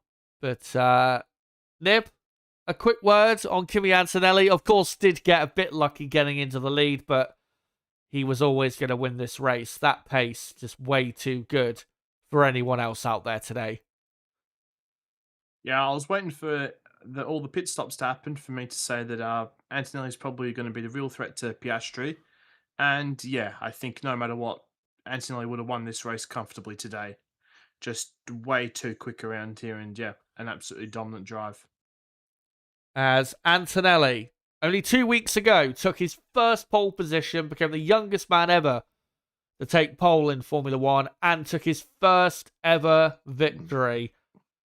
And just 2 weeks later, at a circuit that really shows the very best, Antonelli, a special talent, is going to take victory at Suzuka, and Kimi Antonelli wins the Japanese Grand Prix dominantly from Oscar Piastri in second. Brilliant drive from Piastri. Leclerc just about finishes third. Russell finishes fourth. It'll be Norris fifth, Hamilton sixth. Here comes Verstappen, trying to get past Pierre Gasly, but Gasly is going to just hang on for 7th place. Verstappen, who won this race last year, only finishes 8th. Liam Lawson will finish 9th. Another points finish for the Kiwi. Esteban Ocon in 10th. And then the rest of your order: Hulkenberg, Hadjar, Bortoletto, Lindblad, Sainz, Colapinto, Perez, Alonso, Bottas, Albon. And then your 2 retirements: Lance Stroll and Oliver Behrman. But yeah, congratulations to Kimi Antonelli. 2nd win of his career, 2nd win of the season. And he is now the leader of the championship, and I believe the youngest driver ever to lead the Drivers' World Championship. So congrats to him. But I will just quickly start up the poll in the chat to ask you guys who your driver of the day is for the Japanese Grand Prix. But I mean, it's pretty clear, isn't it, Nib? The driver of the day, Oscar Piastri. What a weekend overall. And could have been a bit more of a battle if they want a safety car for the win, but that was a race-winning level performance today from Piastri, wasn't it? Yep. Yeah, pretty hard to split, to be honest, between Piastri and Antonelli. Quite clearly the class of the field today. I mean, and Leclerc as well. Leclerc's had a very good weekend as well. But yeah, good to see Oscar actually start and finish a Grand Prix and put in a fantastic performance. And Piastri now properly up and running in the championship. First podium of the season. McLaren's first podium of the season. And Piastri now up to, I think he's now into the top 6 of the championship, now on 21 points. So yeah, properly is underway for 2026. And here's a replay of, I think, Norris and Hamilton. They're just showing. Is it Norris and Hamilton? I think it is. And I'm pretty sure Norris finished in 5th. He did, yeah. Yeah. Don't quite know why they're showing that replay, because we already kind of saw it. But yeah, McLaren, good for them. 28 points on the board. And they can properly start to pull away now from the midfield. But like you said as well, great drive from Leclerc and Ferrari. 3 podiums in the first 3 races. That is a great job. And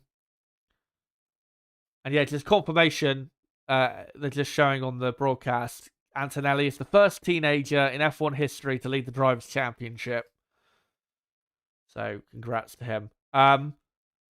Yeah, Ferrari, they have done the best possible season so far. You really cannot ask any more from them.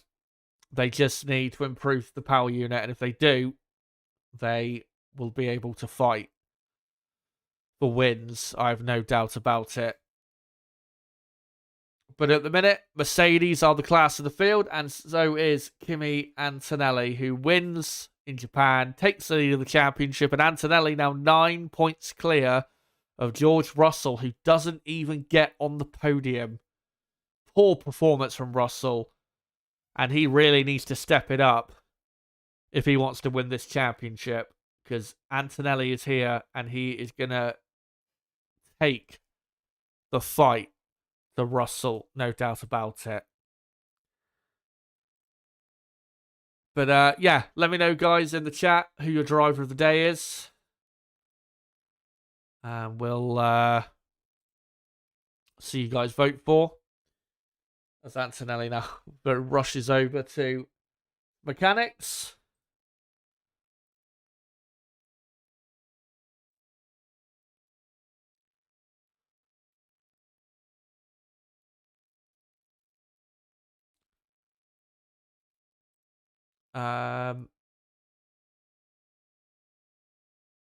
Somber Mike saying go Gasly, stuff it Max. Let me just see if I can find some other comments. Astro saying Behrman has been to medical center. Yeah, he's all good, I think. Yeah, just a bit of a contusion on his right knee.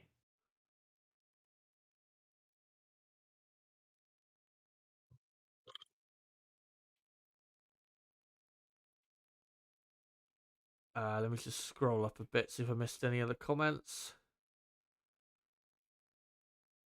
One thing I am surprised about is only 2 retirements given what we saw in the first couple races. So, yeah, even though Albon pitted a million times towards the end of the race, 20 cars finishing the race. That's good to see. Looney Classic saying Lewis was just not on it this weekend. It's weird with Lewis because he's been slower than Leclerc this weekend, but he was only like a 10th of a second off Leclerc's pace through qualifying and practice. I don't know why he was so slow. Other than he must have cooked his tyres too much, trying to get after Piastri. But, he had the fresher tyres compared to Piastri and, Leclerc, Russell. So he should have been in really good shape, especially after passing Russell on the restart. But, yeah, the only explanation I can think of is he just pushed too hard trying to get after Piastri, and he paid the price. So Hamilton finishing 6th, but still comfortably 4th in the championship, and still only a few points behind his teammate Leclerc. Leclerc, by the way, is 20 23 points off the lead of the championship. So, if Ferrari do find a load of improvements soon, still not impossible that Charles Leclerc can be a championship contender. Fred Vasseur, Ferrari team boss, interestingly, did come out and say that once we get to Miami, it will be a different championship, which I think he's referencing that, Ferrari are bringing upgrades for that Grand Prix. So let's hope that's true. And let's hope that they do improve from that. Oh, did you just see that stat that they flashed up on screen? First Italian to win consecutive Grand Prix since Ascari in 1953. That is, a mental stat.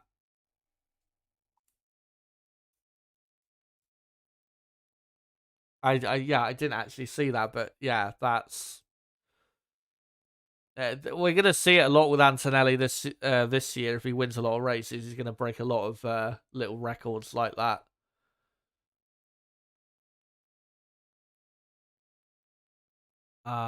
Astro asking, could Piastri have won today? Realistically, no. It would have been a closer fight for the win, but in clear air, Antonelli was just way too quick compared to the whole rest of the field. So, Oscar did the best he could. That's all you could ask for a driver, is they do the best they can, and he did. So, congrats to him. That's Piastri's best result now at this Grand Prix, in his second consecutive podium at Suzuka.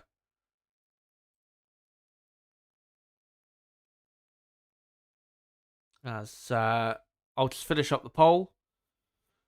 Only 15 votes in the poll, but we do have a winner, and I think it's Kimi Antonelli just about. We have seen, though, talking about that incident from earlier with Colapinto and Behrman, Colapinto especially has had issues with losing a lot of speed down the straights. He's been one of the drivers that's lost way more than others. I think in practice, Colapinto was losing 100 or nearly 100 kilometers an hour after 130R. So he's had issues with that, Colapinto, consistently, and that really did catch Behrman out. Anyway, yeah. 15 votes on who is your driver of the day. 53% for Antonelli, 40% for Piastri, 7% for Gasly, and 0 for Leclerc. But yeah, there you go. That is your Japanese Grand Prix of 2026. A decent race, but again, it's just a typical 2026 race. Mercedes dominate qualifying, have a terrible start, make their way through, and a lot of the overtaking is just button pressing and Mario Kart. You overtake and then I re-overtake you straight away. Yeah, it's just not good. But that's what happened today. And the next Grand Prix is in 5 weeks' time in Miami. Nib, thanks for coming on for this Japanese Grand Prix, and the next time we'll see you on the channel will probably be probably in about 2 or 3 months' time or something like that. Probably for the European season or something like that. Yep, certainly won't be Miami. But yeah, once we get back into Europe, yeah, I'll definitely be back. And yeah, thanks everyone for tuning in today. And yeah, hopefully you have a good 5 weeks until we see you next time. And yeah, hopefully, they can come up with some fixes for these regulations over the 5 weeks. Not that they'll come into effect straight away, but hopefully they do some good thinking about these cars in the month of April. But yeah, thank you guys for coming along for not just today, but all the content this weekend. Obviously, the qualifying stream this time yesterday, the qualifying preview that I did on Friday night.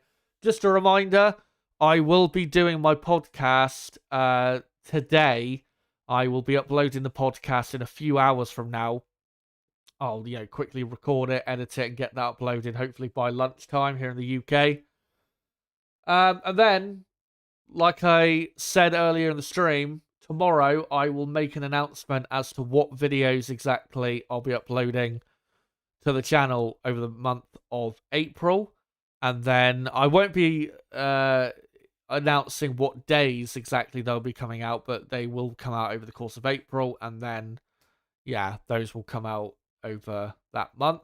And then, yeah, the next Grand Prix weekend is first weekend of May in 5 weeks in Miami. So, yeah, I'll let you guys know when we get to, close to that weekend in 5 weeks. I'll let you guys know what the plan content-wise is for that race. But yeah, cheers for coming along for all the content. Been great to have you. And make sure to smash the like button before you go. If you are new to the channel, make sure to subscribe for more content like this. And that's it for the Japanese Grand Prix. And that's it for the Asian part of the season. Next up, we go to North America for the Miami and then the Canadian Grand Prix a few weeks after that. And until the next Grand Prix on the calendar in Miami, and until my next video, my podcast in a few hours' time, guys, it has been me, Kazza HD. Goodbye.